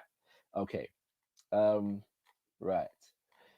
If this analysis is correct with regard to the king who preserved his religion, and ruled over an Islamized people, for example, Damels of Cayor, yeah, Cayor is in a part of Senegal, yeah, or the Senegal region, and if it is basically correct in the case of those like Sonny Ali, who is the first king of the Songhai Empire, whose conversion was merely a formality. It proves inadequate in the case of such prophet kings as the Tuklers of Senegal, El Hajj Omar, Hamadou, etc., whose precursor was the one in Songhai history who might be referred to as His Most Muslim Majesty Askia Muhammad, Prince of Believers. He carried out a coup d'etat by seizing the throne after having defeated the son of Sunni Ali. Yeah, Abu Bakr Dow March. He's just that's just a reference. Yeah, he instituted the dynasty of the Askias, a term of unclear etymology. He maintained friendly relations with the Muslim clergy and the scholars of Timbuktu. Contrary to Sunni Ali, he governed by using them, asking their advice on all important decisions. By protecting the believers, he won their praise. He can almost be compared to the king of Clovis, protected by the Roman Church. He made a celebrated pilgrimage to Mecca, accompanied by 1,500 men. That figure is questioned in the PhD thesis that I was going to refer to. Okay, so check that out. 500 cavalry and 1,000 foot soldiers. He took with him parts of his treasure of Sunni Ali, 300,000 gold pieces, which had been stored with the preacher Amal. Upon his arrival, he gave 100,000 as alms to the cities of Mecca and Medina, and purchased in Medina a mansion which was to serve as a hostel for pilgrims from the Sudan. This mansion must have been large, for the cost of maintenance came to 100,000 gold pieces. Africa thus opened its doors to international life by way of its Muslim kings. In the Holy Land, the Askia met the 14th Abbasid, which uh, anyway, Mustawakil is the actual name, and of the 14th, but I believe it was actually the 15th, which is Mustamak or something like that, Mustamak or something to that effect, yeah, and asked him to appoint him his representative in Sudan. It was to by the way, the mistake, if this is indeed a mistake, there was some confusion in history about whether it was the 14th or the 15th or whatever. Okay. It was to a purely spiritual designation. The caliph accepted. Right, let me read this part again. In the Holy Land Askia met the 14th Abbasid caliph of Egypt, yeah, and asked him to appoint him as the representative in Sudan. It was a spiritual designation. The caliph accepted, asking the Askia for 3 days to give up his power, mentally speaking, and come back to see him. Yeah, this was done, and the Askia was solemnly proclaimed by the caliph his spiritual lieutenant in the Black Countries. He received for this a cap and a turban, which made him the delegate of Islam. Was this a way of regaining the moral authority the African kings, had been losing since their Islamization? Or was it a profoundly religious act? Whichever, the Askia on his return undertook the first important holy war waged by a black sovereign. The enemy was the Mossi Emperor Nasser. We have to pause for a second just to dig up the Mossi. Let's move on. The Askia fulfilled all the religious requirements to give his enterprise a sacred character. It was the monarch whose attitude coincided with the completion of the Islamization of the Songhai monarch. Before him, a king such as Sunni Ali had tried to resist. He had beyond any doubt attempted to dam the Muslim flood, which in his eyes was growing too serious. His harshness towards the clergy of Timbuktu, his manner of practicing Islam, to which he was theoretically converted, must be considered gestures of self-defense. Seen from this perspective, his conduct seems very consistent rather than reflecting bloodthirsty temperament. Yeah. Sorry, I should explain because I can't remember if he explains it here or later. Sunni Ali considered the clergy, the Islamic scholars in the Songhai Empire to be allies, yeah, of the Tuaregs, yeah, and people in Morocco who were hostile towards Songhai. So this is why he's saying his harshness towards the clergy of Timbuktu, his manner of practicing Islam, to which he was theoretically converted, must be considered gestures of self-defense. So he's saying that even his conversion to Islam was a matter of self-defense. From this perspective, his conduct seems very consistent, rather than reflecting a bloodthirsty temperament. The terms in which the Tariq, Sudan, also known as the Tariq el-Sudan, judges the two monarchs are significant. So the Tariq el-Sudan is one of the documents that came up in the conversation as well, yeah? And Brother Dawood principally was referring to them, okay?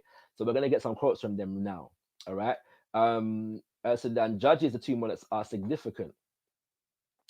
The author, a fervent Muslim, said of Askia Muhammad, thus God, quote, thus did God deliver the Muslims from their anguish. He used the new prince to bring to an end their misfortunes and restlessness. Askia Muhammad displayed indeed the greatest zeal for strengthening the Muslim community and improving the lot of its members. On the other hand, I should say, unquote, excuse me, On the other hand, he drew a very unfavorable portrait of Sunni Lee. If anybody's in the back chat, hold tight. I'm going to be adding you shortly. Let me just get through this stuff, okay? All right. Um, what he said of Sunni Ali. As for this tyrannical master, this infamous villain, he was a man endowed with great force and powerful energy, evil, licentious, unjust, oppressive, bloodthirsty. He caused so many men to perish that God alone knows their number. He persecuted the scholars and the pious by treating their lives, their honor, or threatening their lives, their honor, or their reputation. Unquote. Sunni Ali had no lack of excuses. The reason he gave for the massacre of certain scholars of Timbuktu was that they were friends of the Tuaregs. Their couriers and that he was therefore against them. Thus, as has been mentioned, his conversion was very relative if we are to believe the Tariq al-Sudan, which considered him a monarch who made light of religion. He was in the habit of postponing until evening or the following day his 5 obligatory prayers. When he did decide to say them, he merely sat down. He made several gestures while naming the different prayers, then said them as if they were people.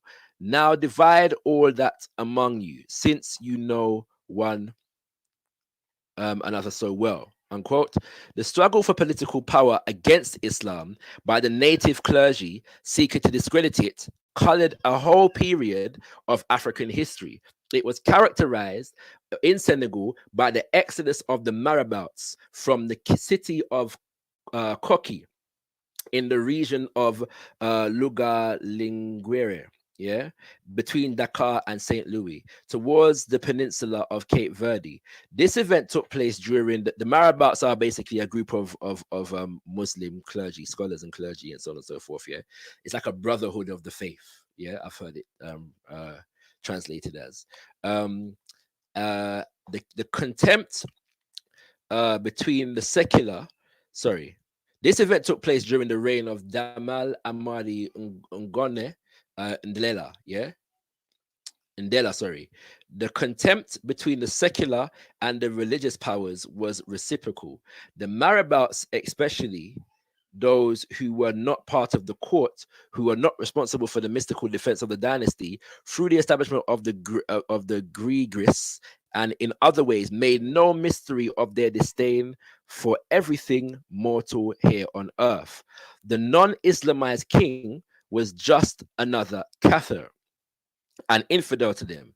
And since they were often of noble blood and thus imbued with the same pride as the rest of the aristocracy, they often preached civil disobedience, exactly the way St. Paul preached against the cult of the emperor. This was why the marabouts of Koki were persecuted and forced to go and ally themselves with the Lebus of Dakar. It is interesting to analyze the kind of authority they would set up in the Cape Verde Peninsula after the success of their revolution. Yeah. Now, I looked into this a bit more. And what I'm made to understand, yeah, is that the Damal is a title for king, and the man's name is Amari Ngone Ndela, yeah, and he he was in exile for quite some time. He comes back and assumes kingship. I'm not sure under what circumstances, however, yeah. But he allies himself with a group of people called the Cheddar. The Cheddar, the name you may recognize from a famous film, yeah, by Usman Sambeni, the great Senegalese film writer and director. And there are those who translate Cheddar as culture of resistance. These are a group of people in the Senegal area who became resistant, yeah, to to Muslim and Christian conversion, yeah. And you know it's the dates that are here, yeah, 1791 to 1810. So at this point, Islam and Christianity are both significant forces, and there are different groups of Africans resisting them, and also the slave trade is the so-called slave trade is in full swing at this point, at its height, in fact. And there are groups of Christians organizing, and then Muslims are operating, but then there's a rule among the Muslims, yeah, whereby you're not allowed to enslave other Muslims. So that left other Africans who are not Muslim at a disadvantage. So the Cheddar are one of those groups who develop a military characteristic and went on the offensive, yeah, against Muslims, yeah, in that regard. And so Amadi Ngone Ndela, sorry, was a part of the Cheddar, and as a result, we basically went to battle with those of the Muslims in that era at the time. And during his reign, the Cheddar had the upper hand, basically. And that is actually documented to some degree in Sylviane A. Diof's book, Servants of Allah, where she deals with the presence of Muslims, yeah, during the so-called transatlantic so-called slave trade. Okay, all right. So I'm gonna read one more thing. Who's in the back chat? Right, Musa Millington, greetings. Right, I'm gonna read one more thing, but let me just make sure people can hear you. Greetings, my brother. Greetings, brother Musa.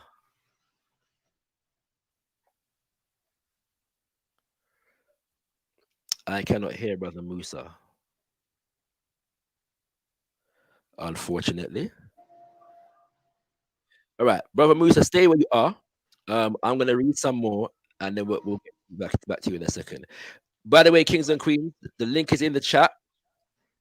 Anybody who wants to join the conversation and join the conversation, okay, the link is most definitely in the chat. All right, so we're gonna read one more thing from Black Africa, and then we're gonna leave it there. So, okay, let me just make sure we get the right page. We want to get the right page. You know, see it. So if we go back to the table of contents, yeah. By the way, kings and queens, read anything by Sheikh Anta Diop. Yeah, excellent, excellent, scholar. I'm hearing some noise. Brother Musa, are you there? No. Okay. Let me see. All right, so we're gonna go to this chapter right here. Yeah, ideological superstructure. Islam in Black Africa. Yeah, this is what Uncle Danjuma was referring to when he referenced the fact that Diop says that everything was spread peacefully. Yeah, no compulsion in Islam and all these things. All right, so we're going at the thing now.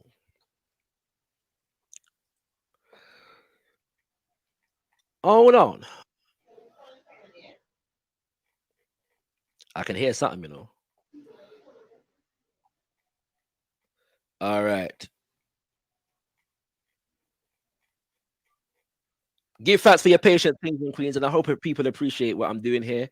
Like I said, I'm not really delivering a presentation. I'm just presenting some of the scholarship that we were referring to. Okay. All right. So now I don't want to read this whole thing, but a lot of it is very important. So we're going to see how much we get through. Okay. All right. Analysis of the conditions in which Islam succeeded in Africa will lead us to see the part it also played in civilizing the country. Only during the Almoravid movement of the first half of the century did some white people, Berbers, attempt to impose Islam on Black Africa by force of arms. Jahia ben Ibrahim, head of the Lemtuna and Jordala tribes, which respectively occupied the regions of the Mauritania Tagant and Ajar, was the originator of that movement. On this, on his return from Mecca around 1035, he brought a preacher, Abdallah ben Yassin, to convert the members of the tribes under his jurisdiction. Still talking, boy.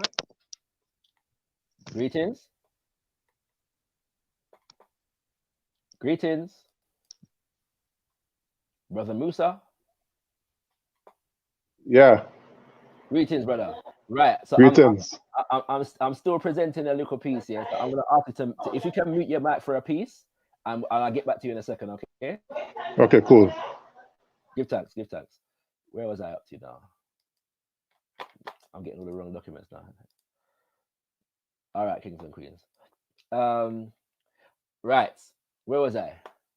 He brought a preacher, Abdullah, to convert the Muslims. The first result was a total failure.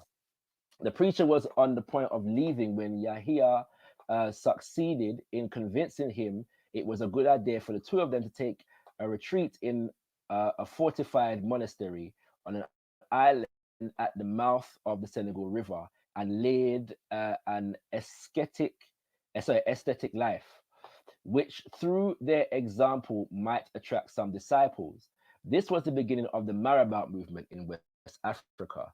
The Marabout from the Arabic al-Morabatin, meaning living in a monastery. Al-Moravid in turn derives from the man don't really need to deal with all of that.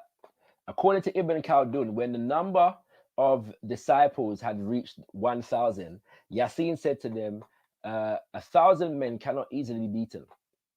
Therefore, must we now work at remaining steadfast in holding to the truth and forcing, if need be, everyone to recognize it. Let us leave this place and fulfill the task imposed upon us. Peaceful penetration. The Almorids besieged Aldegast and Ghana.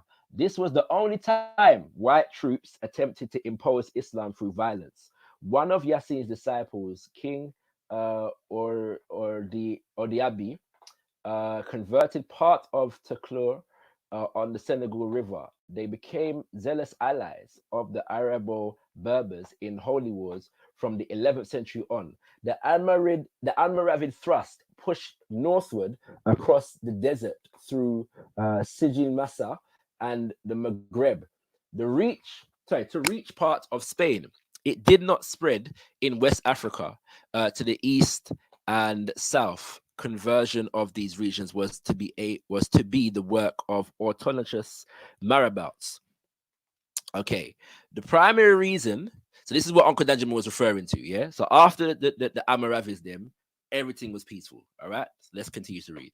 The primary reason for the success of Islam in Black Africa, with one exception, consequently stems from the fact that it was propagated peacefully by the solitary Arabo-Berber travelers to certain Black kings and notables, who then spread it about them to those under their jurisdiction. This was the case, according to Bakri, with the Mali king, whom he calls El Musulmani, and who must have been none other than Mandingo king Baramendana. I was sorry, kings and queens. You know, I have to start with these names sometimes. Baramendana Keita, of whom Khaldun speaks. A Mohammedan traveler abided for a long time with him when drought swept the land. Legend has it that he caused it to rain by his prayers. The king, who took this to be a miracle, then converted to the new religion. What is to be emphasized here is the peaceful nature of the conversion, regardless of the legend surrounding it. The role of autochthonous chiefs. The second period of Islamization was marked by the conversion of the people, whether through automatic imitation of their chiefs, as in this basically leading their chief, being led by their chiefs, or through some violent action of these chiefs, sometimes going beyond their borders and becoming veritable holy wars.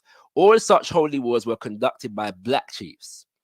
The king of the town of Silla in the 11th century was already waging holy wars against the inhabitants of the Kalenfu,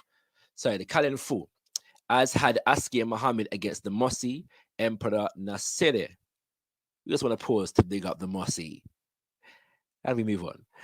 Amadou Sheku, against the Damel of Kayo, and Lat Diop against Koki in 1875, which was the period that we were referring to just previously. Usman Dan Fodio, the great, the infamous, the frequently named El Hajj Omar, 1850, and Amadou in 1884 were the great religious conquerors of the Sudan in the 19th century. Yeah. So to cut a long story short, only once did non-Africans, yeah, white people try to penetrate West Africa aggressively with Islam. Then it spread quote unquote peacefully for a while after that, and then anything violent that happened in the name of spreading Islam happened under black chiefs. That's the point that Sheikh Adi was making. With the Sultan of Jenne, and by the way, kings and queens, Jenne was the city that was established within the Ghana Empire, and then was later absorbed into Mali and Songhai. Konbodo, we witnessed the phenomenon of automatic imitation of the sovereign by the people. They adopted the faith of Islam immediately following the conversion of the king. Tariq el Sudan places this event in the 6th century of the Hijra, which is the 12th century. Sadi fails to mention the name of the Muslim scholar who must have exerted a religious influence on the king of Jenne, yeah, which is an interesting point. But the fact seems undeniable. When he decided to change his religion, he summoned the ulemas living in the country and renounced the traditional faith in their presence. Yeah, bear this in mind. He renounced the traditional faith in their presence. This instance substantiates the ideas already expressed. The ulemas, which are the scholars, yeah, the learned men of Islam, these solitary marabouts not only were unable to undertake any military action to convert their sovereigns, but undoubtedly needed their protection and the goodwill of social circles to live safely in the land during the transitional period before the conversion of the king. Such royal conversions were, moreover, taken amiss by the people, and all the sovereign's prestige was needed for them to be accepted. It occasionally happened that a converted king concealed his new religious convictions from his people for as long as possible. This was the case with Khan Mer, the son of Bessie, who ruled the town of Uleken near Gao in Bakri days. Yeah, Bessie was one of the last kings of the Ghana Empire. He ruled when Ghana was on basically the decline, and there was a growing Muslim population in the empire. But so this is after now the attack that was referred to earlier, yes, by the Amaravids. Yeah, after that, Ghana never quite recovered its power and its strength. Okay, the special character of the conversions effected by national chiefs is that the latter, however ruthless their methods, could never be considered in the eyes of the people as foreign oppressors or being in league with such. Impossible as it was for the people to see El Hajj Omar and the others as agents of a colonizing power, just so inevitably did the missionaries see them in this light. Yeah, so what he's saying here is that basically, because the people then weren't foreign, they had a bit more play among their people. So they didn't see them as agents of foreigners, but the foreigners with which they interacted definitely saw them as agents of them. Yeah? All right. Or should I say inevitably? I don't want to put words in the ancestor's mouth. Yeah, inevitably. I could read this part, yeah, because he goes into reasonings um, for why Islam could spread peacefully. Part of it is because of the metaphysical aspects of Islam and how it related to some of the metaphysical aspects of African spiritual systems indigenously, and all these things. Yeah, and that's one thing. But there's another part. Um, that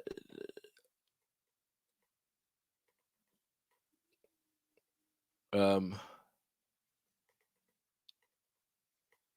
yeah, it is important, but because of time, we're gonna move on. Maybe I'll come back to it in the discussion. Yeah. Um. All right.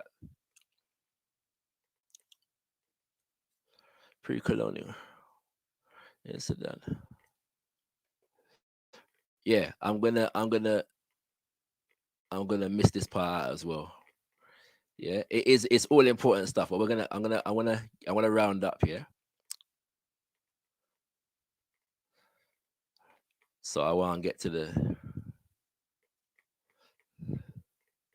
essential part.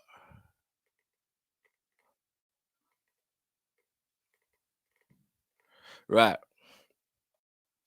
Islam, in contrast to present day Christianity, takes no account of the traditional past. The Christian West of today proudly recognizes its classical pagan heritage and does its utmost to preserve the works of that period. One discovers nothing of the sort in Islamized countries. The equivalent of the Western pagan must be hushed up, renounced, permanently forgotten. A museum in Mecca filled with relics from the Sabian period uh, would be pure idolatry and unthinkable. Um, an unthinkable initiative from the Muslim viewpoint. Reasons such as these explain why today blacks of Khartoum have a sense of shame at acknowledging their relationship to the ancient past of Meroe.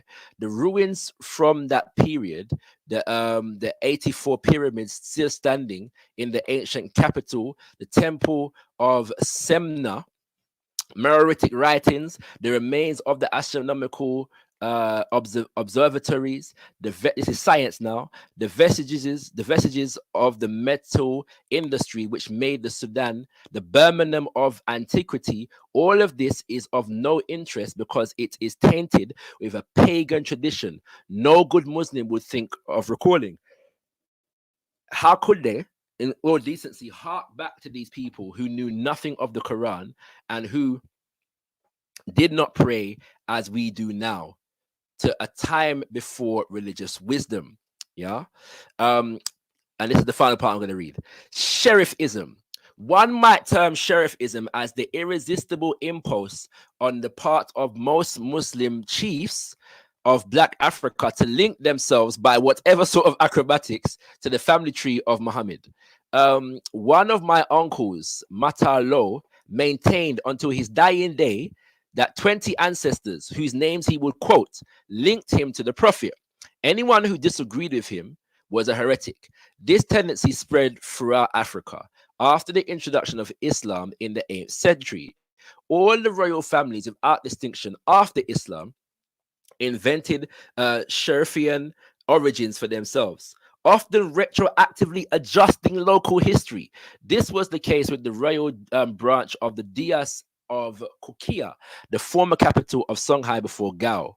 Until the 11th century, an oral post Islamic etymology has it that Dia derives from Jemen el Yemen. He came from Yemen. It seems there were two brothers, natives of southern Arabia, who arrived in that region in the most piteous state, barely able to conceal their nakedness under bits of animal hide.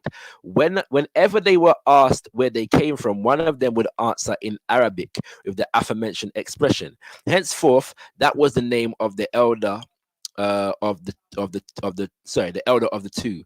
After he defeated the fish known as the demon of the river, demon of the river, which was king of the region and periodically emerged from the water to dictate its laws. He supplanted it at the head of the nation and founded the Dia dynasty. Such legends have proliferated in Black Africa since Islam came in and have contributed to altering the authentic history of the continent. We find variants of them for the genesis of the first dynasties of Ghana, Bornu, Wadai, all of the Kordofan, and so on. On the other hand, a migration starting from the Nile Valley seems beyond doubt to the extent that even today it can be substantiated by ethnic names of the various clans. The migration, however, is mentioned nowhere except in pre-Islamic legends that gradually grow vaguer and vaguer, according to which, as noted by De La Fosse, whose name I'm forgetting his first name, um, but yeah. Anyway, the blacks of West Africa relate their ancestors came from the east, from around the Great Water. We will still see that very probably this Great Water is the Nile rather than the Indian Ocean.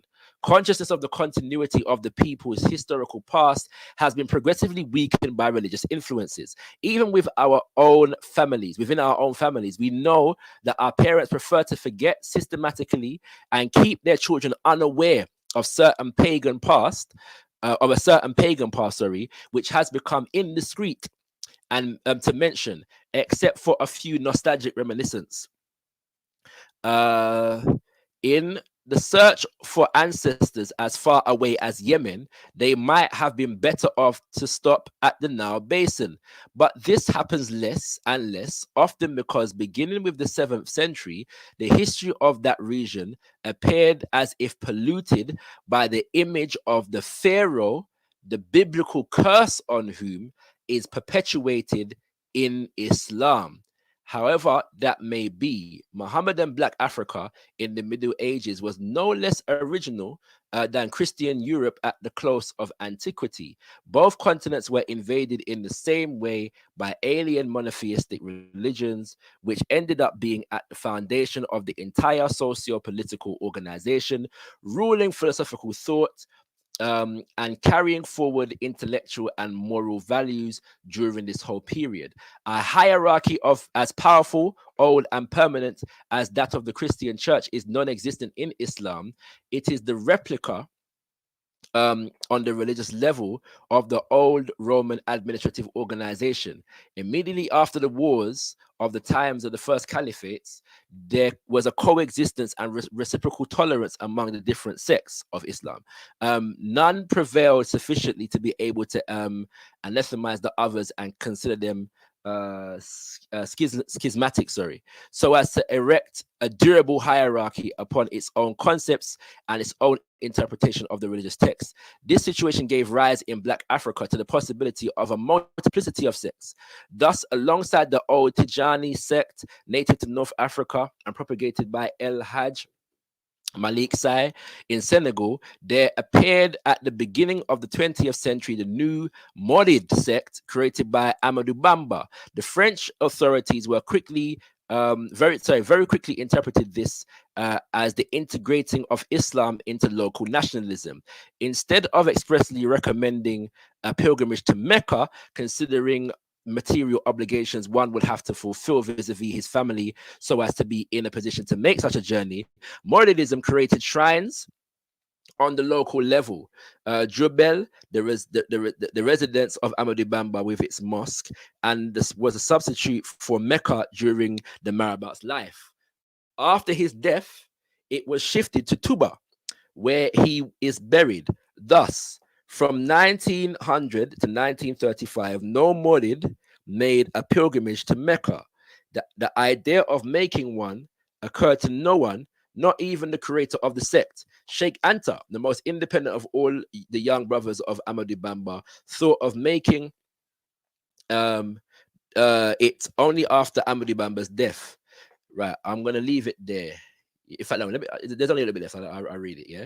To recapitulate, then, in the Middle Ages, the religious superstructure played an equally important role in Europe and Africa. Christianity gave the West political, administrative organization and ensured the continuity of historical consciousness. Islam in Black Africa merely superimposed itself on the political administrative organization, even when, in consequence of the cosmopolitanism of the period, a foreigner, Arab or otherwise, was invested with with a position by the sovereign. He bore the indigenous title. The sense of an ancient past was weakening, but the Arab chroniclers noted that noting the events of African history with praiseworthy objectivity. Their writings today constitute a precious source of documentation in Europe as in Islamized Black Africa. The notion of these arts, that is, the trivium and the quadrivium, was carried forward as we shall see in the following chapter. Right. So that's it, kings and queens. I shall do no more reading. Forgive me, because as I said, I'm overcoming a bit of movements, so my voice is not as sexy as it normally is. So forgive me. But yes, I'm going to open up the lines once again. So anybody who wants to join in for a conversation now can do so. All right. Once again, thank you for joining me. The link is in the chat. And you can join if you wish. Right. So I'm going to open up now to Brother Musa. Greetings, Brother Musa. Hello. Greetings, my brother. Greetings. And I'm assuming that you're a man significantly older than myself. No, I'm significantly older.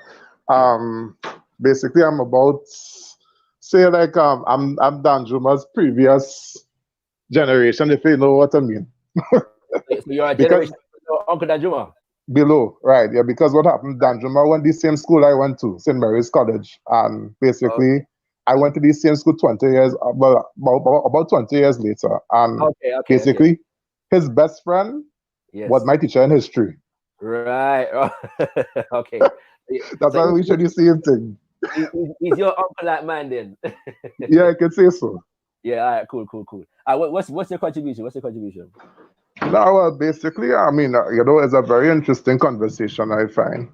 So I don't mind that, in the other chat, I kind of tried to push arrows at you. I think it was a very interesting conversation because, I mean, it shows the realities, the underground realities of some things that may have happened in West Africa itself in terms of, and it's very true that some of the rulers claimed lineage that they didn't have, right? And that is very true, right? However, at the same time, right, I like to focus in terms of history of Africa and Arabia, in terms of the pre-Islamic relationship between Africa. It can be divided into three parts because what happens is that a lot of people they just look at the relationship between Islam or between the Arabs, I should say, and Africa post-Islam, basically, right? And what happens is that a lot of people they don't look at the how to say the relationship between Africa and outside of Africa pre-Islam. Right. Likewise, they don't look at the relationship between Africa and Islam when it is that Islam was in, quote unquote formation, right? Where it is that you find that Muslims they actually settled in Ethiopia, for example, right? The first place of settlement where it is that they were able to practice their religion freely was actually Ethiopia under the Christian king Negos, or who was called Najashi in Arabic language, right? And likewise, the fact that Christian kings from Ethiopia, they even ruled parts of Yemen, and there was a very active trade between the Arabian Peninsula, or between Makkah in particular, because Makkah was a trading post between Makkah and Ethiopia itself. Yes, sir. And likewise, there was a land bridge between what you call modern-day Mogadishu and where Sana'a in Yemen is. Right, there's a land bridge until it was drenched, during colonialism. So I like to, I like that, that these things are brought into the light. But at the same time, we have to look at the fact that that pre-Islam there was a relationship between the Arabs and Africans, and likewise the Jews and the Africans themselves. So, for example, the story of Moses in the Bible itself, you will see that it takes place in Africa as well as in quote unquote the Middle East, right? Likewise, the story of Jesus, you'll see that the places that where it occurs is within Africa and the Middle East as well, because it's so geographically close. And likewise, the story of Prophet Muhammad sallallahu alaihi wasallam, right? It would have occurred in Africa, likewise the Middle East, because of the fact that the land masses so near to each other. Okay, so my argument is that basically that these religions, or what is called the three Abrahamic religions, they in fact have they in fact have roots in Africa itself, right? But that's one of the arguments that I like to put forth, because of the fact that the places where these religions abided within were Africa as well as in what is called the Middle East. Right. Okay. And well, in terms of your hypothesis, that 1 second, right? In terms of your hypothesis that, or the hypothesis of many that Islam denigrated African culture itself, I would say, right, in terms of a religious aspect, I would say yes, because of the fact that Islam basically is a monotheistic religion and is a religion that is based upon proselytizing others, right? Calling people to Islam, calling people to the Shahada, because the belief is that basically that you have to believe in La ilaha illallah Muhammad Rasulullah to enter paradise, etc., like that, right? So it's a religion based upon proselytizing, right? So regardless of whether Islam goes to India, Africa, even Arabia in its case and whatnot, right? That is the nexus of what Islam is about. Okay. However, in terms of, to say that it basically entirely destabilized African culture, I see it more as a hybridization. In terms of the European, how to say it, European entrance into Africa, okay, it was more of a colonialism, like a direct colonialism, and a direct means to take away the names, the language, everything else, and render it inferior, and render black skin inferior, etc., like that. Although in Islamic literature, I would confess that in some Islamic literature, you have that, and as a result, you find that Imams as-Suyuti and Ibn Jawzi and Al-Jahiz, they wrote books basically saying that in Islam, degrading the skin color of others is totally incorrect. Yes. Right? But however, the point of degradation of the Africans in terms of the transatlantic slave trade, right? And because I find that it is an injustice to basically say that, look, right, the Arab slave trade was the same as the transatlantic slave trade. And that is incredibly false, because as a West Indian, especially as a person who studied the transatlantic slave trade, right, I studied it from several books and like books like the books of C.L.R. James called what do you call it again? The Black Jacobins. Books like that, like the Diary of Thomas Thistlewood, Capitalism and Slavery by Dr. Eric Williams, The Slave Trade by Hugo Thomas, etc., like that. It shows how seriously degrading the slave trade was. Okay? As for the slave trade in Africa and the slave trade between Arabs and Africans as well, right? It wasn't like that, even to the confession of many British philanthropists who were in Africa, who were in Egypt itself, right? They said that the slave wasn't treated as how slaves, like during slavery, was treated in the Americas and whatnot like that, and they were more akin to servants. It has a book called Modern Egypt, which alludes to that fact. And likewise, when it is that King Hussein, right, who was basically one of the Arab kings during the World War I, when it is that he was called to the Berlin Conference, when he was called to the conference after or during World War I, and where it is that he thought that he was going to be made king of the Arab world and the new caliph, etc., by the Western powers, he brought his African slave into the same room with all the rest of dignitaries, and to eat on the same table, everything like that. And the dignitaries were not having it. Although it is that these Western powers, they banned slavery, they still didn't ban the humanizing of Africans, right? So, I mean, I think what the Afrocentrists have, they have certain points. Yes, there was the degradation of skin color by some Arabs, right? There was certain things like, for example, the kidnapping of enslaved Africans. There was also the making up of family lineages, right? But however, to put it in a broad picture as if it was, and to equate it totally to how the transatlantic slave trade was, and to make all of them, or how I say, homogeneous, I think it is somewhat incorrect. All right, I'm gonna.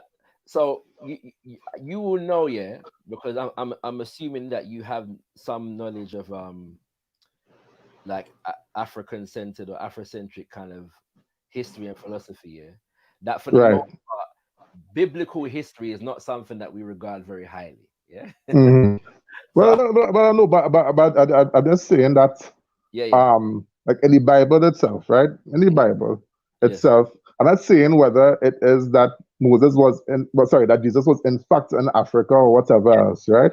But however, the fact that it mentions it, Mm-hmm. it shows me that there was some type of relationship between Africa and what is now called the Middle East.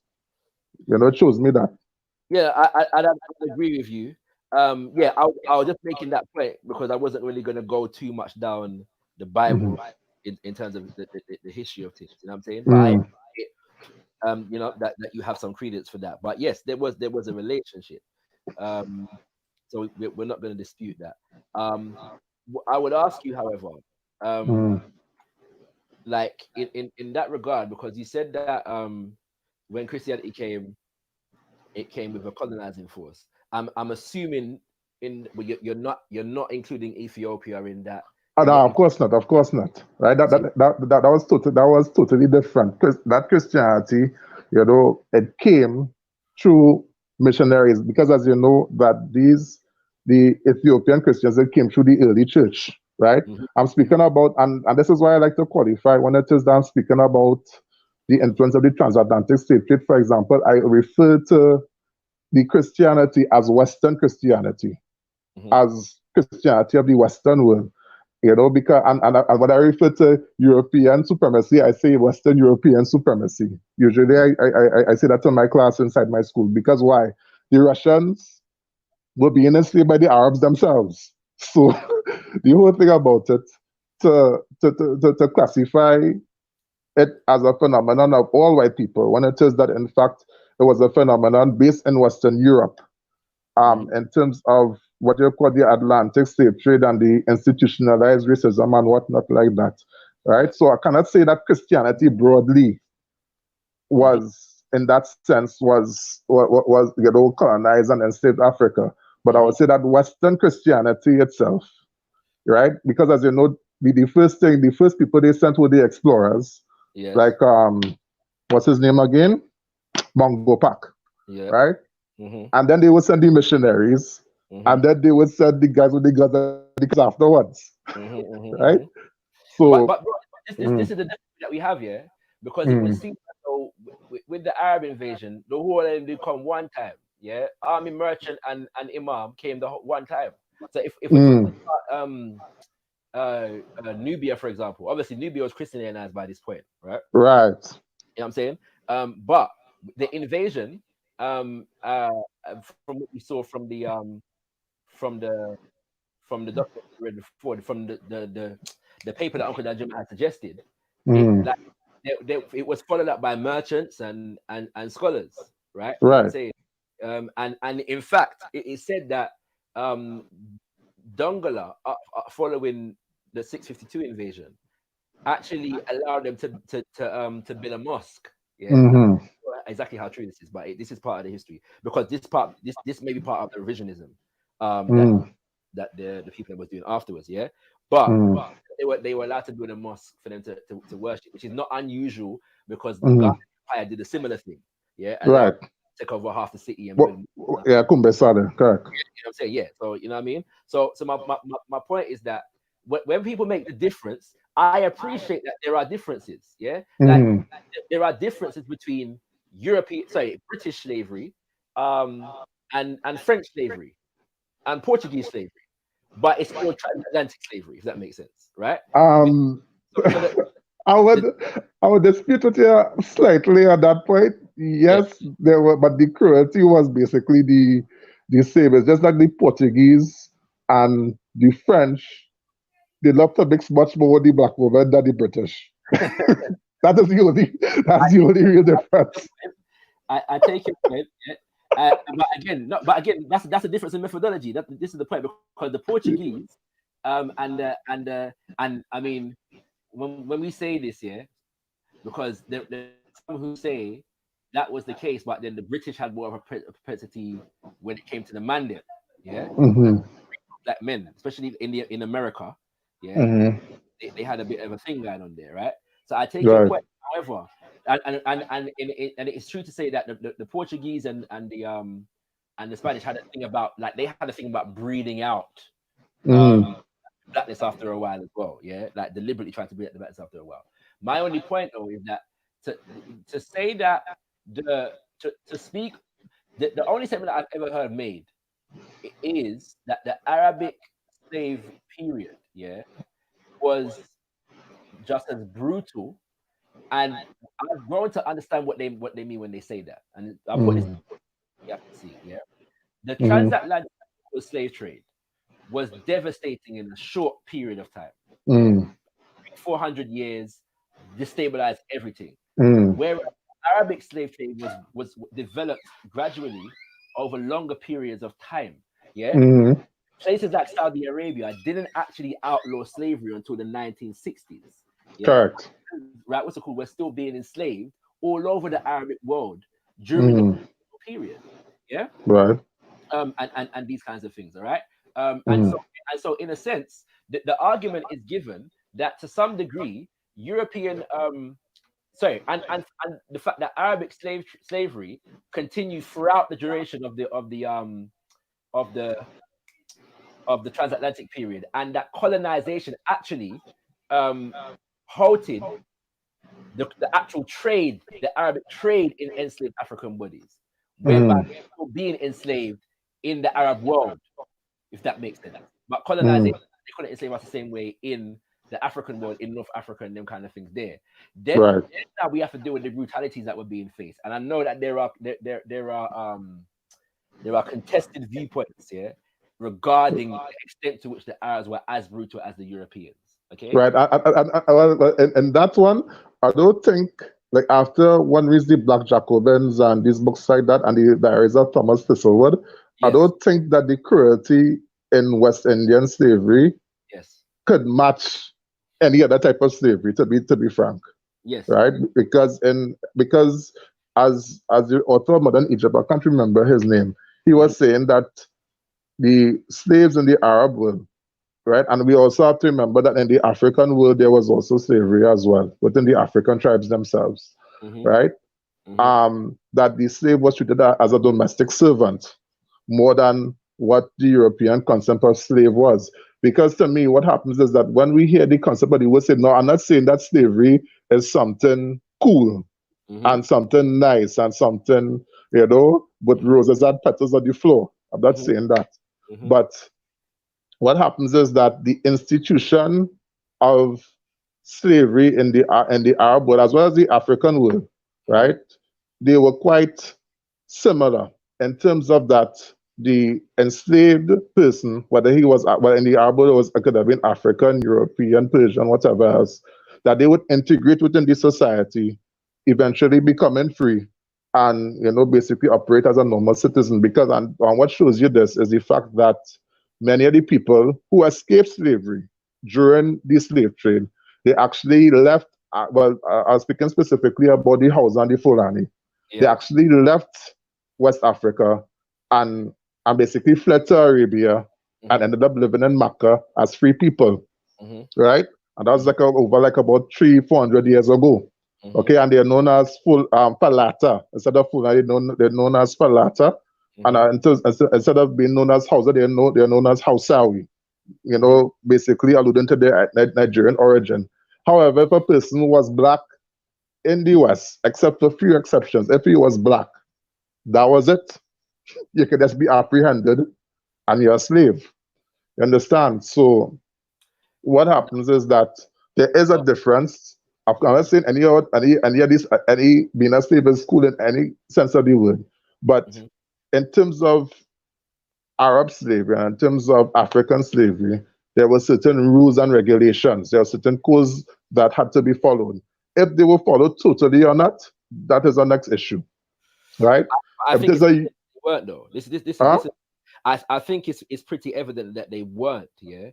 At the same time, Yeah, some of at, them weren't, obviously. Because, for at, example, kidnapping slaves is against Islam totally. You can't go and kidnap a set of people that just run out.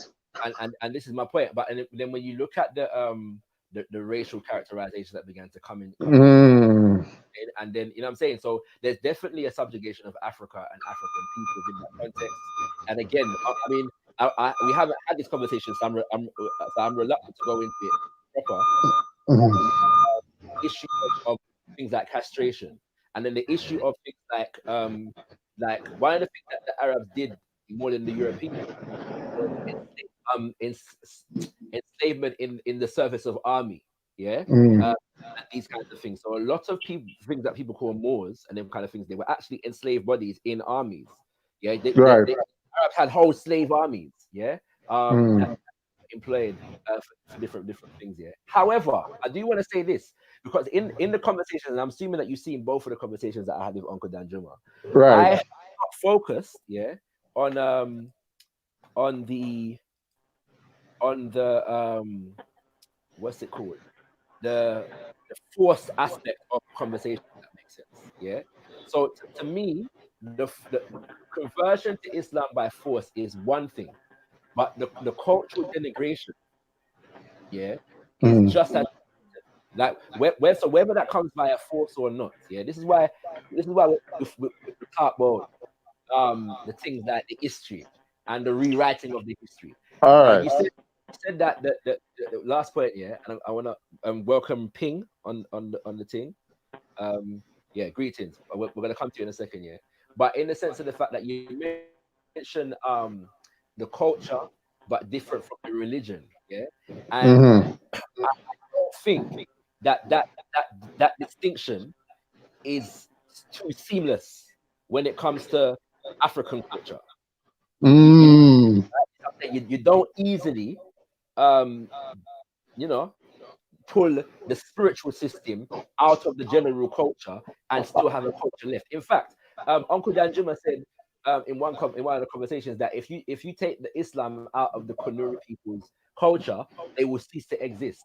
Yeah, and I'm saying a Mm-hmm. similar in relation to African spiritual traditions. If you take that out of the culture, to a significant degree, the people cease to exist. And they won't necessarily cease to exist immediately, but their culture will begin to degrade itself. And their history will begin to now, reflect something different. And you see this Ah. in today right now, yeah, whereby increased you have situations like we mentioned the Marabouts before. In Right. the he was reading about from Sheikh Anta Diop, the Marabouts were in conflict with the traditionalists of their time. Yeah, Mm-hmm. today, the descendants of the Marabouts, because they have still held on to some of their spiritual traditions, yeah, they are now Mm-hmm. the target of more fundamentalist Muslims, yeah, in Mm-hmm. like Mali, yeah, who are destroying people's shrines, even though they're Muslim, right? Right. You see what I'm saying? But the shrine or the altar is not a manifestation of Islam. That's a manifestation of African spiritual retention in Islam. You see what I'm saying? Right. That is being attacked by other Muslims, right? So Mm-hmm. when I talk about cultural denigration, we have to. It's about the fact that, remember now, the conversation begins with me defending the African-centered position, and when the Mm-hmm. African-centered scholar, individual, devotee, especially those who are following or adhering to or devotees of an indigenous African spiritual system, we are not defending African culture except for the spiritual system, right? All This right. we don't consider it to be a complete job for us to defend our ancestors and our civilizations and our culture, but accept Abrahamic characterizations of our spiritual systems. All Yep. right. Right. I understand. So basically, right, from what I'm gathering is that, right, your perspective of African religion and culture is that if you take African religion out of the culture, then the culture will cease to exist. It would degrade itself. So, and yes, you will lose fundamental aspects of it. So yeah, it's Right. a bit much to say it won't exist at all. Like Mm. Africa and Christianity have preserved elements of African culture, but Mm. if you will know. By the way, are you in Trinidad right now? Yeah, I'm in Trinidad. Big up, Carl. It's the first time I heard about from Trinidad on my channel. Still, in Trinidad, we got a Trinidad Yeah, massive. You know what I'm saying? yeah, yeah, We're yeah. That Juba that you were chatting with me online. Tell them you that. might you might all be listening, 'cause Uncle Danjuma was a silent listener, listen silently. chatting and all these things. But yeah, I still reach out there, but I might not see you because when I get out there, I'm going for carnival still, you know. So, Oh, okay, yeah, but really might reach me. yeah. So yeah, but yeah, so it's more the fact that but if in Trinidad now, yeah, you have churches there, yeah, Right, and some of those churches will retain elements of African spiritual traditions, but they right, won't correct. African spiritual traditions. Yeah. Mm-hmm. Then you have those who would call it African spiritual traditions. Mm-hmm. Right? Saying, like, there's a church that one they got a branch over here. It's a Melchizedek Arna, them call it Melchizedek church. Yes, yes, yes. That's what they say, yeah. And some of those people they're quite strong in the fact that they know says when I deal with a holy plate come from Africa, yeah. Mm. And I've seen the Melchizedek church over here bring Babalawos into the church to teach about Ifa, yeah, and Orisha Mm. and all these things. Right? I've seen that, but then you get the other point whereby in ordinary Pentecostal worship, they might not consider what they're dealing with African, but it is. Do you see what I'm saying? Yeah. You know what I'm saying? So that's what it is. I'm saying that we can't address this issue just accepting that that Islam spread in West Africa peacefully without taking account of the cultural distortions and the negation and the rejection. What Diop said, from the book that Uncle Danjuma himself recommended. Diop himself said when one of the early kings in Mali, Mali, between Mali and Mm. Ghana, converted, he denounced the traditional faith in front of the people then publicly. Denounced Right, it, right, right? and It all comes right, with rejection. You see what I'm saying? all right. But the whole thing is right. And Mm-hmm. of course, if a person when a person adopts Islam, right, Mm-hmm. and as I said, whether it's in Arabia, India, wherever else, they Mm-hmm. would basically denounce whatever they were upon before. So, for example, when I was a Roman Catholic before, and I Mm-hmm. denounced Roman Catholicism for Islam, right? Now, I see that as a denouncement of the religion, but in terms of the culture itself, in terms of the keeping of the tribal relations, for example, in Africa.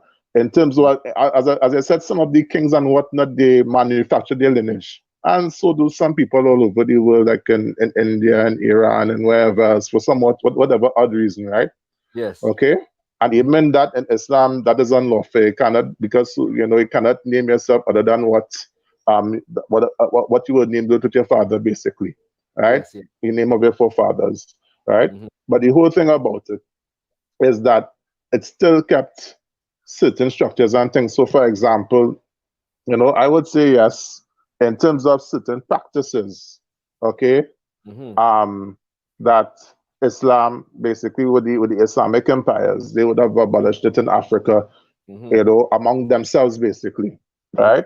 Mm-hmm. However, I would say in terms of the culture, in terms of the keeping of certain how to say it is in terms of keeping tribal ties, in Mm-hmm. terms of food, in terms of clothing, for example. I would say that a lot of this stuff, it would be more of a cultural hybridization than than cultural elimination. Now, in the case of the tribal religions, for example, or the indigenous African religions, as you would term it, Mm-hmm. right?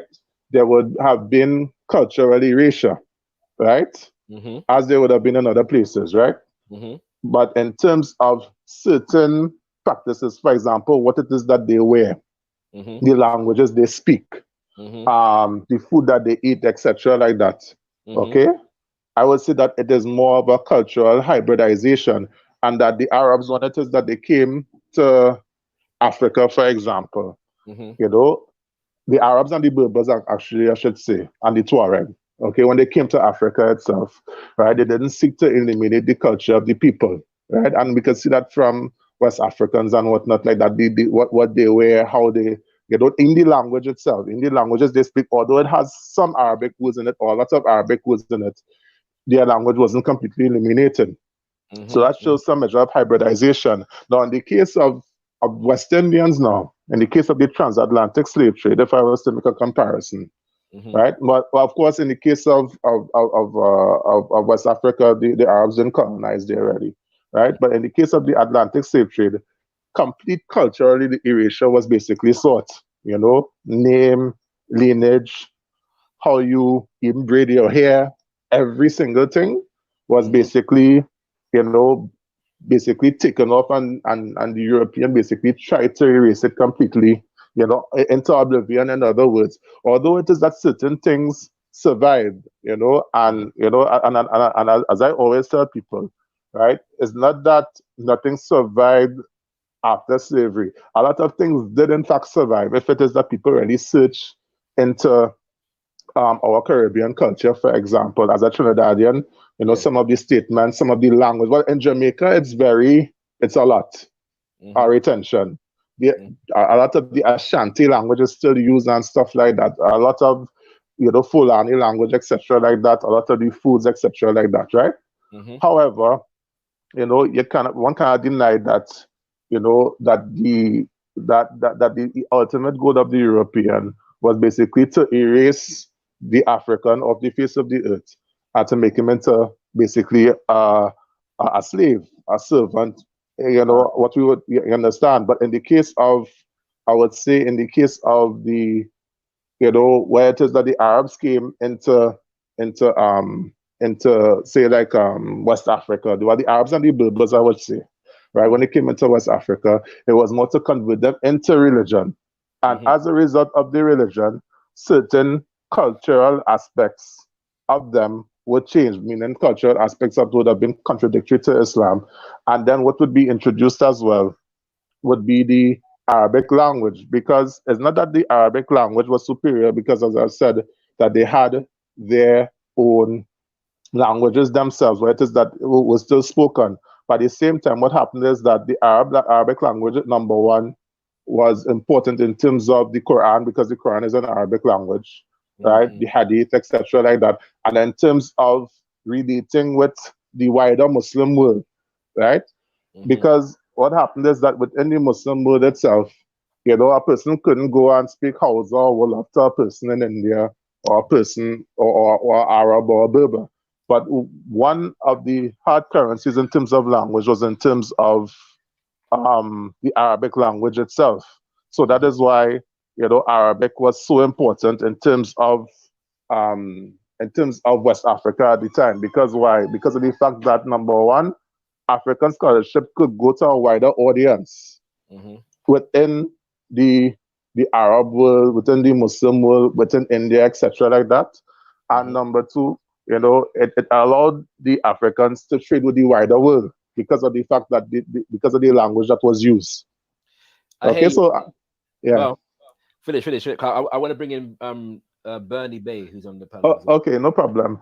So I do have a response, but yeah, I'm gonna delay that. as Danjuma said, you like Ali, man. I want to say to in the conversation, yeah, I think because Muhammad Ali is the greatest of all time. Right, but you know, so you know, I'm like Joe Frazier, I don't come underneath that thing, and you're like Ali just judging me all over, man. I mean, that's plain, right? But the whole thing is that I see that, and when it is that we became Muslim in Trinidad, because Trinidad had a very high revert rate, but I would say more in Danjuma's time than in my time. Right, so for example, Hassan and Yabrele, like so Danjuma would have reverted before me.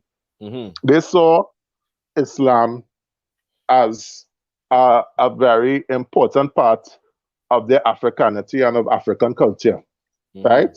And basically, it was the same with myself, you know, that number one, I was even of certain beliefs. Number two, I saw that Islam was something that is part and deep within Africa as part of African culture, you know, in and of itself, right? Right.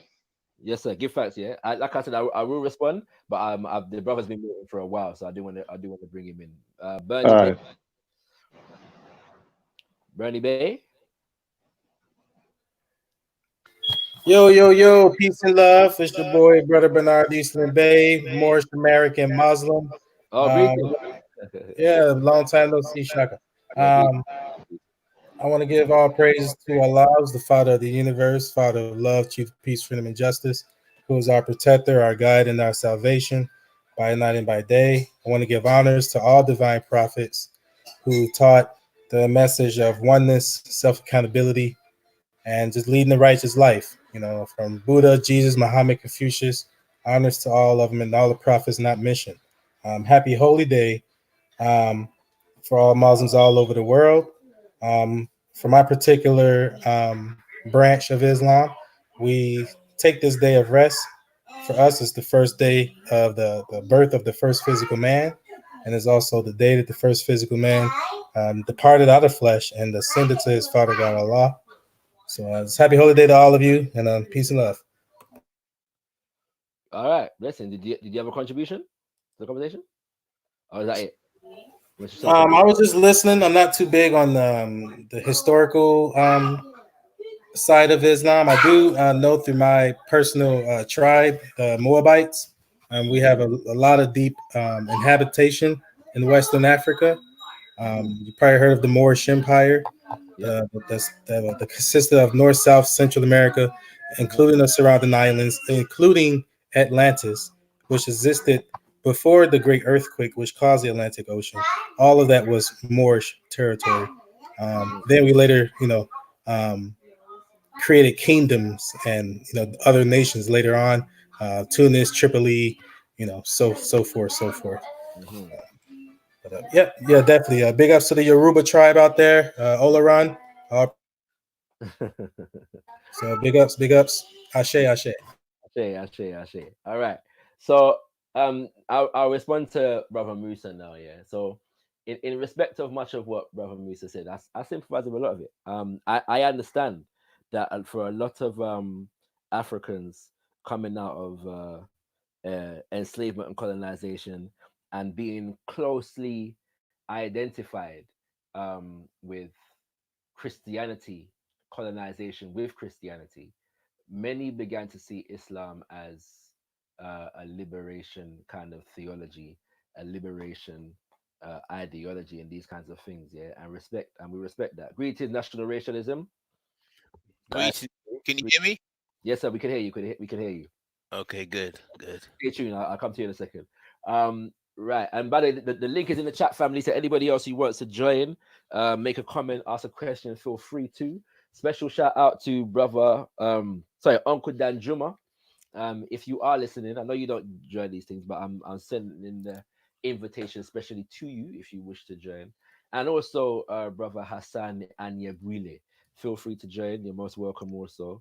And you can join the Trini Posse uh, on the show. Um, right, where was I? Yeah. So I appreciate that many Africans found Islam to be a part of their liberation ideology, and a reflection, a manifestation of liberation theology. Africans who were Christians did a similar thing in a different way. Yeah, if you look at the African Methodist Episcopal Church and things of that nature. Yeah, it's also true to say, however, that Africans who went into um, uh, uh, an indigenous spiritual system, yeah, be it Ifa, be it Vudan, be it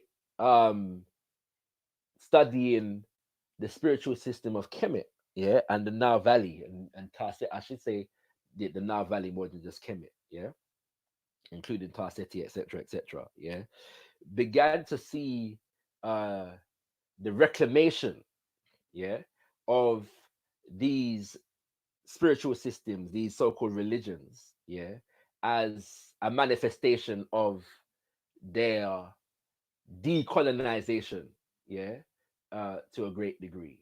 All right. And again, coming out of a more Christianized experience, many would have been not necessarily completely aware of the relationship of Islam to African people in that kind of way. It just so happens that when you begin to study that, yeah, and understanding that a lot of the reason why in the Caribbean, yeah, we are afraid of things like voodoo, yeah, Voodoo, more properly said, yeah, and Ifa, Shango, yeah, and these and Kumina, yeah, that we have in Jamaica, and all these things. The reason why a lot of us are afraid of these things because we were taught that these things are wicked, evil, pagan, you know what I'm saying, and to be rejected and shunned, yeah. And so oftentimes the reclamation of these spiritual systems and the affirmation, yeah, of them as powerful, as beautiful, and all them something there, yeah, was a rejection of that colonial mentality. And we had to do so whilst being rejected by family and friends and society in general and a lot of these things. All right. Now, from a scholastic level, you begin to look into history and society evolves and Islam becomes more of a force on the world stage. And you begin to realize that the same characterizations that we face in Christianity in relation to our indigenous spiritual systems exist in Islam, as you've accepted, Brother Musa. Yeah. So the idea is that when we study that history now, we begin to realize, yeah, that because these two religions they share a lineage, yeah, they're two branches of the same tree, the tree of Abraham, so to speak. And so these assumptions and these characterizations are embedded in the thing, yeah. And it requires the African who's in Ifa. When one gets into Islam, you cannot be a Muslim, yeah, and uh and venerate your ancestors in the way you would if you are in Ifa or Vudan, yeah, or Ordinani of the Igbo, yeah, and all these other traditions across the continent. One second, let me just check the back chat because okay, right. As far as the Muslim is concerned, all right, you cannot be a Muslim and uh uh honor, yeah, and perform, give ebo, yeah, which is offerings, yeah, to the Orisha, yeah, which are the divinities within nature, the forces of nature as manifested in them kind of things there. Okay. And all these things. And so we begin to realize that that similar relationship takes place. Then now if you do more study, you look at how the Arab invasion into Africa, and then you look at how Africans in Islam have related to Africans who are not Muslim, right? And you begin to realize again another similarity in terms of how Africans who are in Christianity have related to Africans who are not Christian. Yeah. So there is a there when we talk about similarity and difference, there are many similarities in terms of the Christian experience, the Muslim experience among African people, and how that has related to all of the indigenous systems that we had prior to the coming of these religions. Yeah, to the point whereby we look at an Ethiopia today, and if you don't look hard, you would feel that they never had anything before, right? Christianity and Islam. We know that our brothers in Ethiopia did. Yeah, you could say the same for Sudan. You have to look hard. Yeah, and the remnants of the rejection and the persecution of African spiritual systems is still manifest in these lands today. Yeah, if you go Sudan and if you go Kemet or Egypt as today, Ethiopia, if you go Nigeria, Mali, yeah, you know what I'm saying? Let alone the whole of West Africa. Go all over the place and this manifestation takes place. Yeah. So I'm saying all this to say that when we what the only way that we begin to challenge that is those who are in those spiritual traditions and those who are beginning to reclaim those spiritual traditions begin to assert themselves. And because of the history, it's nigh impossible to assert those things without challenging the Abrahamic demonization of these traditions. Yeah, it's impossible to do it without it because it's in your face. Yeah, your family day night. Yeah, you know what I'm saying. Even the government, some years ago, Abrahamic demonization. Serious, right? Some years ago, in the late 90s, early 2000s, the Ghana government itself passed a law banning libation. Yeah, libation to the ancestors. Christian prayers took place at state occasions. Muslim prayers took place at state occasions. Libation was banned. Yeah, so we're fighting all of these things when we begin to speak. You know what I'm saying? And so I don't think we can just simply say that that. By the way, I'll say this in closing to my brother Musa, yeah, because I suspect, brother Musa, and you can answer this, and then I'll open up to national racialism, yeah. But I suspect, my brother, that if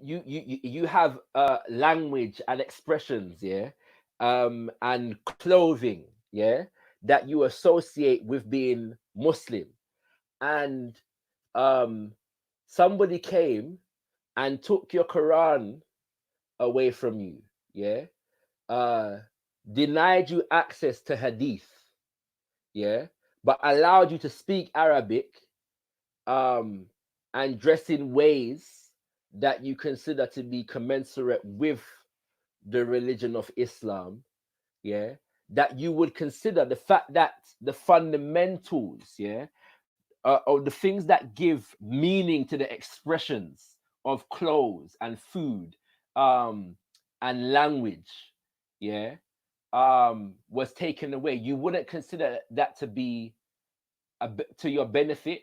You wouldn't consider that to be what's the word? Well, I can't remember the word that you use, but not hybridization. I'm forgetting the word. I don't want to use the wrong word. Erasure. No, yeah, but I'm saying you would consider it to be erasure rather than a combining of two different traditions, if that makes sense. You see what I'm saying? So it's like it's a thing where when you take away the Orisha system from a Yoruba, it's the equivalent of removing the Quran. You know what I'm saying? And the Hadith, yeah, it's that serious, yeah. Right. You know what I'm saying? So if you take away Orisha, but I can still eat Eba and speak Yoruba. You know what I'm saying? Like wherever, how are we merging anything here? This is actually erasure. And finally, in that context, one of the things that the Europeans did is that they translated the Bible into indigenous languages. Yeah. Now, I wouldn't consider that to be necessarily a favor on behalf of the on the part of the European. You know what I'm saying? Because I understand the purpose why they did that, and the follow up, what the implications of that in terms of how it led to the Christianization and the colonization of African people. And I hope you understand where I'm coming from. That's concerned. Yeah, I totally understand where you're coming from. By the way, I'll have to leave in a moment, right? So I'll just have 2 more minutes to finish. Yeah. So, but basically, I understand exactly where you're coming from. That if it is, for example, that I identify as a Muslim, for example, and I wear the clothing of Muslims and I speak Arabic or whatever else, but you take away the Quran, you take away the Hadith, my identity as a Muslim would be taken away, right? I agree with you on that. Okay? But for example, me being a Muslim in Trinidad, my identity as a Trinidadian is not taken away. So in the case of African spiritual system, right? Well, I just want to understand here, not making an assumption before I go, right? Yes, sir. That basically is a kind of an all or nothing kind of thing. That if you take away the Ifa, for example, because that's also Yoruba in Trinidad, by the way. Yeah. Yeah. Right? If you take away the Ifa or the Shango, for example, systems, right? That basically that person ceases to be Yoruba. Now, my synopsis of it is that my thing is that that person would not cease to be Yoruba, but he would cease to be Yoruba in terms of that aspect of that religious aspect. Yes. If you know what I mean. But Yeah. in terms of other aspects of the culture, right, itself, you know, like he's not told to abandon, you know, everything else. Okay? And and just, you know, dress in Arab clothes, whatever else, right? And eat Arab food and things like that, right? You know. However, what he is told is basically, you know, worship Allah alone and don't worship your ancestors, etc., like that, right? Or don't venerate ancestors in that type of manner. So, I mean, I don't see it as a person. Now, if a person takes the Quran and Hadith, I'd basically cease to be Muslim. But me being Muslim, I wouldn't cease to be, for example, Trinidadian in my culture. Likewise, I would see that. Trinidadian culture. Yeah, Trinidadian culture, right? So what's Likewise, Trinidadian culture and Muslim culture? Do they match together? in some aspects it does, in some aspects it doesn't. So how can you be both then? No, it can be both, because what happens is that I can't really explain. I can't really take the time to explain for another podcast with I think you need one. Shakara.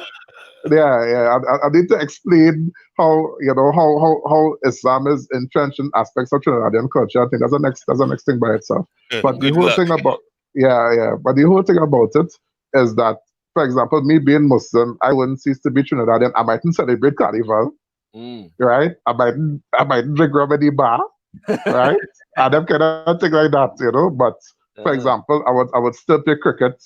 I would still, you know, speak in my vernacular when I'm ready to speak in it, you know. So these aspects of me being Trinidadian, you know, it would still remain, although it is that I'm a Muslim. You get me? I take your point. No, I don't get you. But national racialism, I'll have to speak about that at another time, right? Because Trinidadian culture, Jamaican culture has a lot of depths within it. Indeed, it's very I know it does. strange. It does. I'm gonna respect the fact that you have to go, but I must ask. You mentioned cricket. Do you play cricket? Yeah, I was a fast bowler. Same here, you know. Same here. Still. Same here. I don't play right now still, but yeah, I was a real bad man back in the day still. You know? All right, man. Nice meeting you, man. Yeah, man. You too. Thank you for joining, bro. I appreciate it. No problem. Take it easy, man. Yeah, when I come to Trinidad, we'll play some cricket, you know. Yeah, we'll side. That's most it. All right, blessings, King. Blessings. I want to throw a quick peace, brother, man. I want to throw a quick camelback on the discussion. My thing is, long as whatever tradition or ritual you culturally practice, long as you did not partnership, you know, whatever that you're emulating with God, I would personally believe that it will be okay. So if you're like going, you know, praise to Allah and, you know, ashe to the ancestors, now you're paralleling, you know, you're paganizing. You're putting something with Allah, you know, which would be shirk. And, you know, so to me, you can, in a sense, still practice your cultural beliefs or your rituals, as long as you're not including God. So that's just my wow. I'm gonna come back to that, but I'm gonna go racialism. Go on. Go ahead, bro. Yeah, I'd just like to say, wonderful reading. You gave wonderful reading this evening, and it was. I was afraid it was too long, to be honest, but no. As you just go along, I was trying to read some of the text as well, and it's quite powerful. I can see a common thread there. But one thing I'd like to highlight is I can't remember the name of the group of people you mentioned that they did. What was the name of the group of people that decided not to go to Mecca, but to create shrines? Yeah. So they're called the Morid people. Yeah. Who? Morid. MURIDE. Yeah. Morid. Right. And there's a more like let's say concentrated group among them called the Bafals. Yeah. Yes. BAE. FA, two different words. BAE. Say BAYE. Space FAL.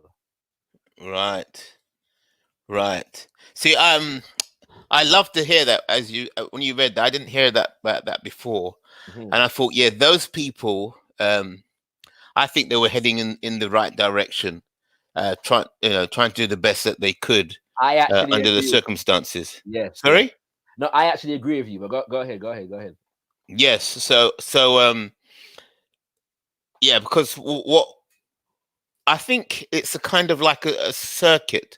So if those people, they were doing certain things, and then Islam came to them, and then they saw certain benefits. I think they were trying to. It appears to me that they were trying to incorporate some of the benefits from Islam that they received, but yet still preserve their own thing and not use Mecca as the central spot. Yes. And so they were trying to amalgamate their traditional beliefs and some of the benefits, obvious benefits that they saw from Islam. But then you went on to talk about how they were doing very well, and I think the leader died, and then after him, they all started going towards Mecca. Not Is that quite. correct? Not quite. No, he didn't quite say that. What he actually said was, during his time, nobody would have thought about it. But then one person who was a junior of his, after he died, was that the first person to think about going to Mecca. Yes. It didn't say that he did, and I'm not. And I don't. Right. And I don't about. Yeah, right. And I don't know the extent to which modded people go to Mecca today. But every year there's like an annual pilgrimage to Tuba, and this great mosque that was built in honor of Sheikh Ahmadu Bamba. Right. Okay. There's footage of that on YouTube and these things. Right. Yeah. So I think that's really interesting, and I can imagine about the way you mentioned start to think about going to Mecca would have been that the pressure from certain Muslims coming to that area and saying, wait a minute, this is not how Islam's supposed to be done. You're supposed to go to Mecca. You're not supposed to do it this way. Yeah. You're not supposed to have your own version. We're the more righteous than you because we're the original. I imagine that would have been the pressure. Well, it is. Uncle Danjuma has actually done a couple of videos on this where he was criticizing the Salafi movement, but its impact of the young people that are going to Medina in particular and coming back and rejecting their elders and these kinds of things. Uncle Danjuma has spoken about this on more than one occasion. But yeah, it's taking place today. Do you know what I'm saying? Because obviously people are looking for pure religiosity, so to speak. Yes. And so but I agree with you politically speaking, because I mean, if I ever go to Mali and Senegal and these places, like it's I do want to visit these people. That the fact of them having the label of Muslim like doesn't lead me to reject them, if that makes sense. But I am totally inspired by the extent to which they seem to have held on to their ancestral traditions. That's right. And so yeah, I'd want to, and apparently they're very humble and beautiful people as well. Like all the reports that I've ever had of the brothers and sisters among the Mordin and the Bayafal is positive. So I think I do consider them to be an example. Yeah. In terms of actually indigenizing. That's right. To a significant degree, at least. Yes, very significant, because you're keeping the Holy Land within your land. Right. You're keeping the Holy Land local, which means that the people are holy as well.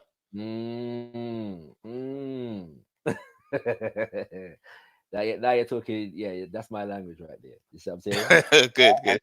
And that is the primary reason why a lot of people that come with an Africentric ideology do the same thing. Like if you look at it spiritually, like the whole continent is just the Holy Land. Yeah, it's sacred.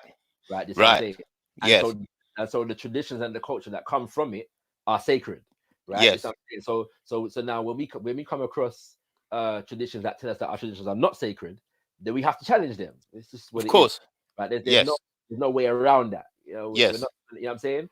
Especially because the condemnation of the indigenous spiritual systems has been going on for thousands of years at this point, right? Yes. You see what I'm saying? Yes. So there needs to be somebody who's going to restore dignity to our African ancestors. You know what I'm Yes. saying? To those indigenous systems that they developed and the cultures and the civilizations that were born from them. You know what I'm saying? Yes. Africa was old before there was a Christianity and an Islam. Old. That's right. You know what I'm saying? And the reality is that the benefits of African civilization are to be found in Christianity and Islam today. You know, these traditions are indebted, yeah, to the African ancestors who brought knowledge and civilization and spiritual understanding to the world. Yes. You Yes. know what I'm saying? So yeah, we must restore dignity to ancestors. I do want to respond to Bernie Bay though, Yeah, go on then. on the subject of shirk. It's an interesting one. Now, Shirk. yes, which is Okay. creating partners with the Most High. Yeah, the ancestors are not considered to be partners with the Most High. Right? This is a fallacious understanding of the thing. The Orisha are not considered to be partners with the Most High. The Orisha and the ancestors are manifestations of, yes, as creation is a manifestation of the Most High. My father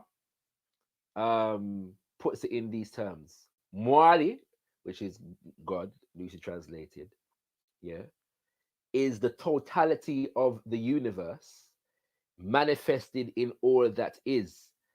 Thus, nature is the manifest character of Mwali. So, to say peace to the ancestors, yeah, is honoring the lineage that the Creator brought you into creation with. It is considered that there is wisdom in the fact that the Creator doesn't mold me, yes, in a vacuum. The Creator brings me into creation through my mother and father, and through their mother and father, and their mother and father, mother, father, ad infinitum. Yeah. And so, because the Creator brings us into existence through that line, it is considered right, respectful, and proper to honor the lineage that the Creator brought us into creation through. And that act in and of itself is actually an act of respect to the supreme creator of the universe and the wisdom and the way in which the Creator brings us into existence. That's what it is. Yeah. In the Bible, they put it like honor your mother and your father. But you put it in an African context and suddenly it becomes shirk, right? So this is my argument. So I say that we cannot use Abrahamic parameters to define African spiritual phenomena. And the Abrahamic parameter does not define what is good, right, and proper within an African indigenous spiritual order. It's that kind of cultural supremacy that we are challenging. Correct. So yeah, like I said at the beginning, like even in my intro, I said honors to the divine prophet. So I have no issue with honoring the ancestors, and I agree. Honor thy father and thy mother. It's a covenant that us Moors we take serious. Big all day honor. So that's why I was saying there was no issue with honoring in the rituals and the ceremonies of the ancestors for those, for those divine reasons. But I was just saying when they're partnered with God, that's when it's okay. God needs His own, understanding and stuff like that. But really big ups to the forest that emanates nature and stuff like that. We call it the Elohim, which is described in Hebrew. You can find that in Genesis 1:1. Just a second, fellas. No problems, bro. I know how Sit that works. down and chill out with these glasses. Thank you. Okay. I got a powerful Katie, you guys. Powerful. We say that the Elohim is the creation of the cosmos. Yeah, the reality, everything that exists. Right. So you have what in Genesis, they go, in the beginning, God created the heavens and the earth. But in Hebrew, you have the word Elohim. Okay, El is God in Hebrew. The Him, the H-I-M, is not only feminine, which is very interesting. I'll get back to that reason why, but it's also plural. So the Elohim in our studies, we say represents the 7 creative spirits of this cosmos that consisted of time, space, and matter. Within each 3, you have 3 elements within those 3 elements. Of time, you have past, present, and future. Of space, you have 1, 2nd, and 3rd dimension. So what is a Earth, more? you have matter, which is solid, liquid, and gas. What is a more? I'm sorry? What is a more? What is the distinctive feature of a Moor? We're descendants of the ancient Moroccans born in America, or the ancient Moabites in the Bible. Okay, so what is distinctive about a Moor? Can you recognize a Moor separately from any other, or can anybody be a Moor? Let's see, dark skin. Oh, you got to have dark skin. We could have light skin too, but mainly in the what's the word, like in the brown skin area. Right. So you can't be white, be a white person and be a Moor. No, not European descent. No. Okay. Yep. Yeah, man, hear that, man, hear all of that still. You know what I'm saying? But and this is why I say it's not that we have to assess African spiritual paradigms on their own merit, yeah, in terms of what they are actually saying, because so many people come and distort the truth based upon the perspective that they're coming from, and nobody ever considers what the African is saying about him herself. And so that's what we have to do. I would imagine that because the idea of partners with the creator is a pretty Abrahamic concept, yeah. So I don't think like the lower in Vudan are considered to be partners with the creator. This would be a foreign concept to the spiritual system, you know. So we just have to bear these things in mind when, you know what I'm saying, you know. And this is why we have these conversations, because people don't consider or understand certain things about African spiritual systems. I'm gonna wrap up here in like 15 minutes. Yeah, guys, after 10 now. We've been on for over 3 hours, and I need to preserve my voice as well. So if anybody has anything to say, the link is in the chat still. So feel free to jump on for the last 15 minutes. And if not, I'm just gonna wrap up in a sec.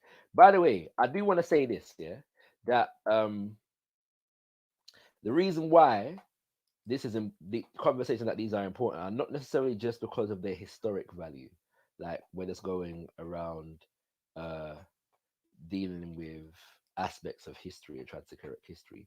I think I try to make it clear that a lot of this stuff has implications to the current day, and the reality is that because this conversation has come out of conversations with Muslim brothers and sisters, I'll use Islam as the example.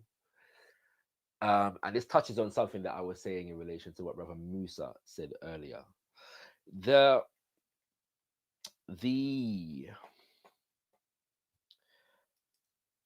When you study Islam, yeah,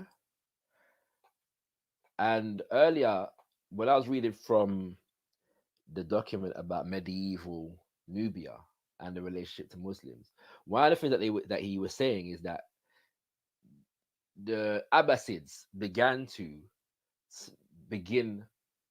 a scholarship tradition, that was infinitely and intimately trying to perfect what it considered to be the religion based upon the example of Muhammad and the Sahaba, the companions, of Muhammad.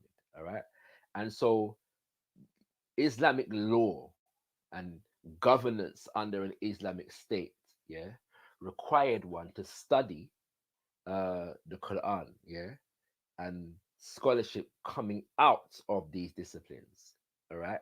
So it is assumed that the religion has lessons within it to govern political systems, economic systems, social systems of every kind, scientific endeavors, disciplines, and pursuits, and all of these things. And it needs to be understood that we don't just reduce African spirituality, African religion to ritual and outward expressions such as music and dancing, beating drum and all these things.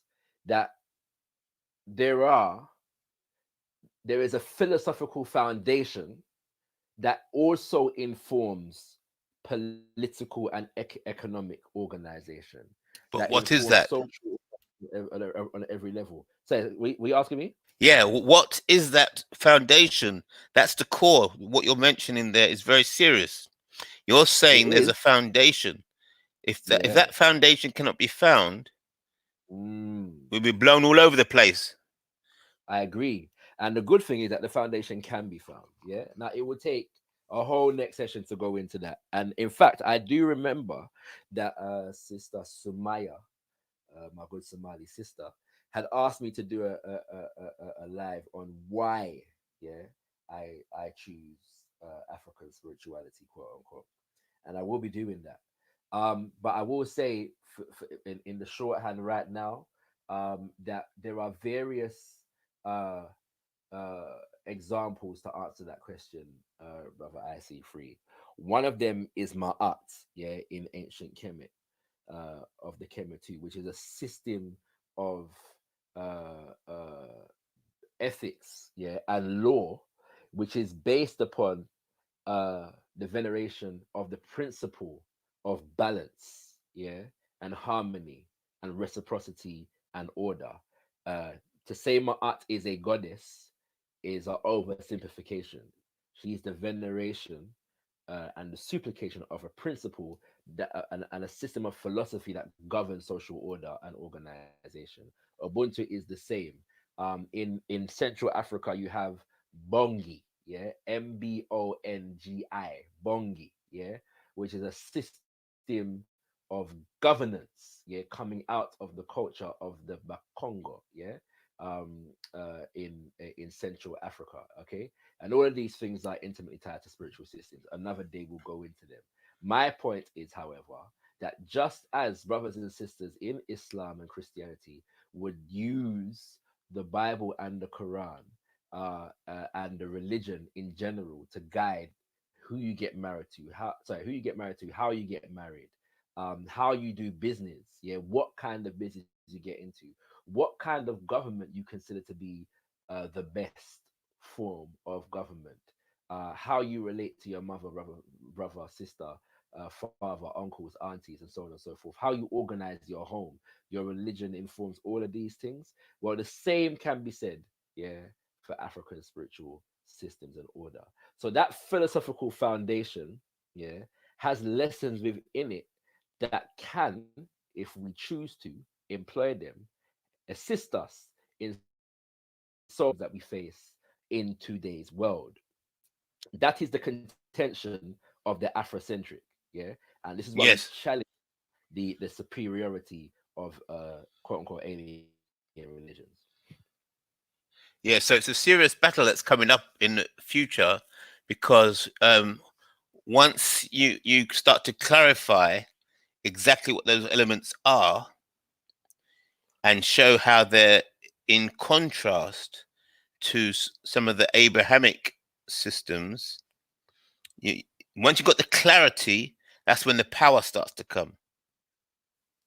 Without the clarity, people think, oh, we're all saying the same thing, really.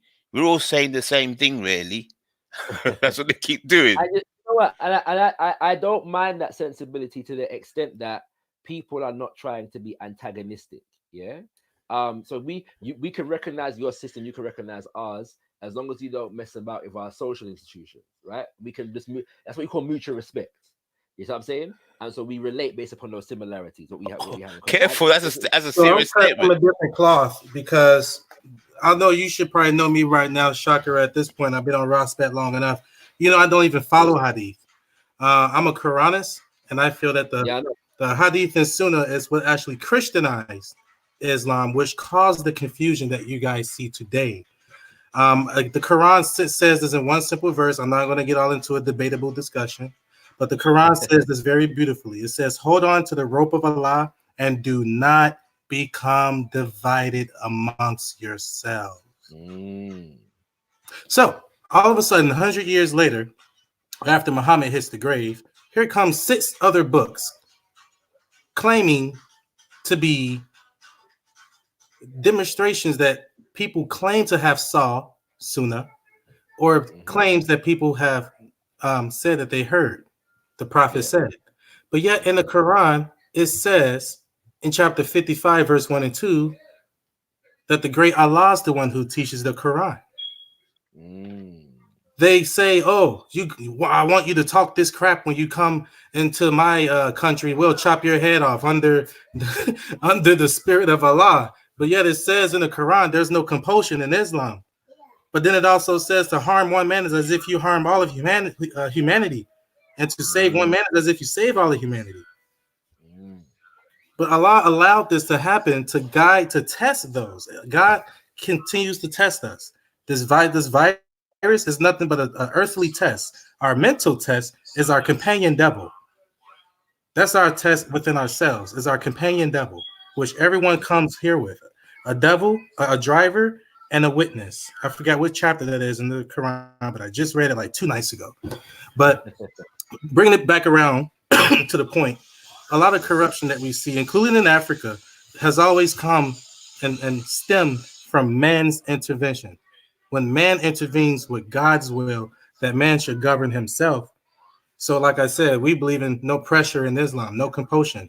So you want to study your Yoruba tribe and demonstrate your religion? Hey, your way to you, my way to me. Remember? My deen to me, your deen to you. So there's a contradiction in the name of Islam that's taking place, which unfortunately a lot of people don't know how to distinguish between which so-called Muslim is telling the truth. Is it Muhammad hijab? Is it these Quranist brothers? It becomes difficult because everyone almost sounds like they're making the same point. That's right. Almost sounds like they're making the same point. And then in the confusion, anger comes. And then from the anger comes violence, and so on and so on. So without that clarity, and people like to say, "Oh, let's try and all keep it together." They always love to say that. So no division. There's division. Division is so bad. But if you don't clarify things, when you start to clarify things, you'll see there is differences, and yes, there will be division. So only this nonsense about avoid division, or that means they're basically saying anything goes as long as we're together. Or everybody get together in a big hug. Don't get into the details. Because it causes division, and so you still run around like fools. But the real powerful people, they are precise. They cut like a razor. They know you are going over there. You are going down in that side of the ship. That money's going to you. They are precise, and they're not afraid of division because their division. You got it. Is precision. Their division is precision, and then they rule all the monkeys. that are confusing themselves. I hear you. In Ifa, the I agree. In Ifa, the Orisha Shango he represents that principle of discernment. Yeah, being able to distinguish between this and that. Of You know what I mean? course. You know what I'm saying, and all these things, and I think this is important. Again, I don't do this to offend or chant down my brothers and sisters who are in Abrahamic faiths. I'm more about what I'm for than what it is I'm against, if that makes sense. And what I am for informs what it is I'm against. And so I understand that our African spiritual traditions have been shrouded in confusion and mystery, sorry, for time. And what they are and what the value that they hold to our lives at the moment has been negated. And so I'm deliberately, I'm deliberately and forthrightly stepping out to the champion, yeah, our traditions in all their perfections and imperfections. I'm not ashamed, yeah. And this is what it is. It's about clarifying exactly what it is that we're talking about, because Yes. a viewpoint of an African spiritual system from an Abrahamic perspective is not going to lead you to the truth, and I'm very clear about that. And so when you apply that now to the ideologies of Afrocentricity and Pan-Africanism and these kinds of things, you get to see how there are political implications to these things. Finally, I'll say that the idea of a unified African spiritual expression is one that is being attacked quite a bit. And maybe when I go into the reasons why man deals with African spirituality, we'll deal with that particular thing right there. But the whole point is that it's very interesting that religions that claim to have one expression are so invested in this idea of lack of unity in African spiritualist traditions. Yeah, but the reality is that the religions that came didn't differentiate between the African spiritual traditions when they came. Yeah, they were all pagan. They were all kuffar, right? And it seems now that the differences are being flagged up in order to negate unity. Yeah, in order to avoid the possible unity and the recognition of unity among the spiritual systems, and that seems to be a part of some people's agenda. Yeah, when addressing African spiritual systems, and so we're clear about these things, and that's why we have these conversations and speak to our brothers and sisters, because we believe that the dialogue is necessary. And so, having said all of that, I do once again want to send a special shout out and more love to Uncle Danjuma, to Brother Isa, Brother Dawood, Brother Zach, Brother Khalid, and all my Muslim brothers and sisters who have, conversed with on such subjects over the time. I want to send a special shout out to Brother Musa for joining me on the panel today. I do like that brother's spirit. I can't lie. I like him spirit, So yeah, give thanks for sending some of the Trinidad sunshine come my way. You know what I'm saying? We enjoy that fully. Give thanks. Big up to brother Bernie L. Sorry, I keep saying Bernie L. Bernie Bay. And also Mr. IC3, who has what's it called again? The Identity Politics Forum is running again. That's right. At Sleeker's Corner. So anytime you're around Sleeker's Corner, I'm sure when it gets warmer, IC3 that it's gonna hot up again still. Exactly. So I'm testing systems now. Indeed. So, I want to make some points to two quick points to two things you said. Whenever I have a chance, I'll be quick with it though. Yeah, I want to wrap up. So very quickly. So about the whole Abrahamic faiths, I notice there's a lot of plurality with the mission. I believe that's another element of Satan's finesse, as we say here in America, or in short terms, just to pretty much fool you. But I want to say that we believe in true Islam. There was only one faith of Abraham. According to the Old Testament, hear, O Israel, your Lord is one. So there's the Tawheed again in this understanding of God, not based on rituals and stuff. Chapter 2, verse 177 gives the best answer. It's not about whether you look left or right. It's about belief in one God, the books, the prophet, giving wealth to the orphans, the parents, and love of wealth, in spite of love for wealth, just doing those things. But that's my demonstration about that. There's only one faith, and that's the belief in one God. We'll test that. Okay. We'll test that, see how strong it is. Okay, yeah. Just go to the Old Testament. Hear, O Israel, your Lord is one. Next point. Voodoo. I wanted to introduce my wife from Congo to say something. Okay. Habari. Jina Lagun. I don't speak Swahili fluently, but yeah, apologies. So I wanted to say I have much respect for the African culture and religions. That being said, to even back it up, regarding zombies, any of my brothers and sisters want to know where zombies came from. It actually came from a European psychological attack at our African ancestors' religion, or our spirituality that we practice, which was called voodoo, or some say voodoo. In America we say tomato. I know what you mean in spirit. But they utilized that against the Haitians, who was very good at this, type of spiritual science, and they threw a lot of venom on their culture by saying that, when they use the voodoo magic, they will turn the dead into the living people. And that the earliest zombie movies were actually Haitian people. They were actually dark-skinned people. Later on, to hide that truth, they start to then just develop what we see now, Resident Evil, zombies are flying now, and just all this other stuff, Walking Dead on TV.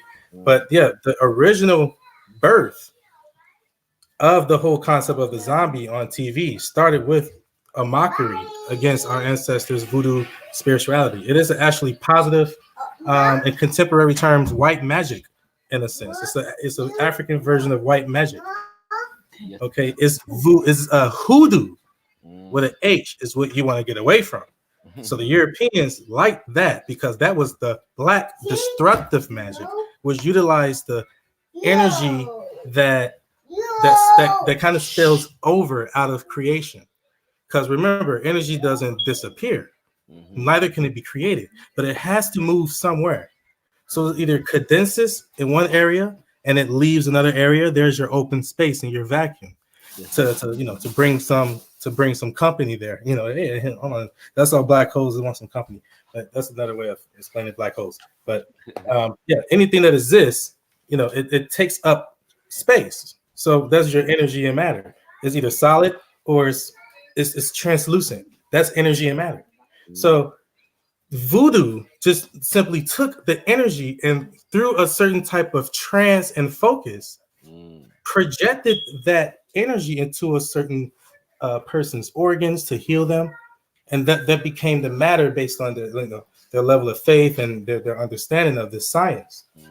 So, but we just call it simply tapping into the powers of the Elohim, which were the seven creative spirits that consisted of protoplasm, which we were just talking about how our ancestors were able to grow plants by dissecting on a molecular level seeds and combining different protoplasmic membranes from other fruits.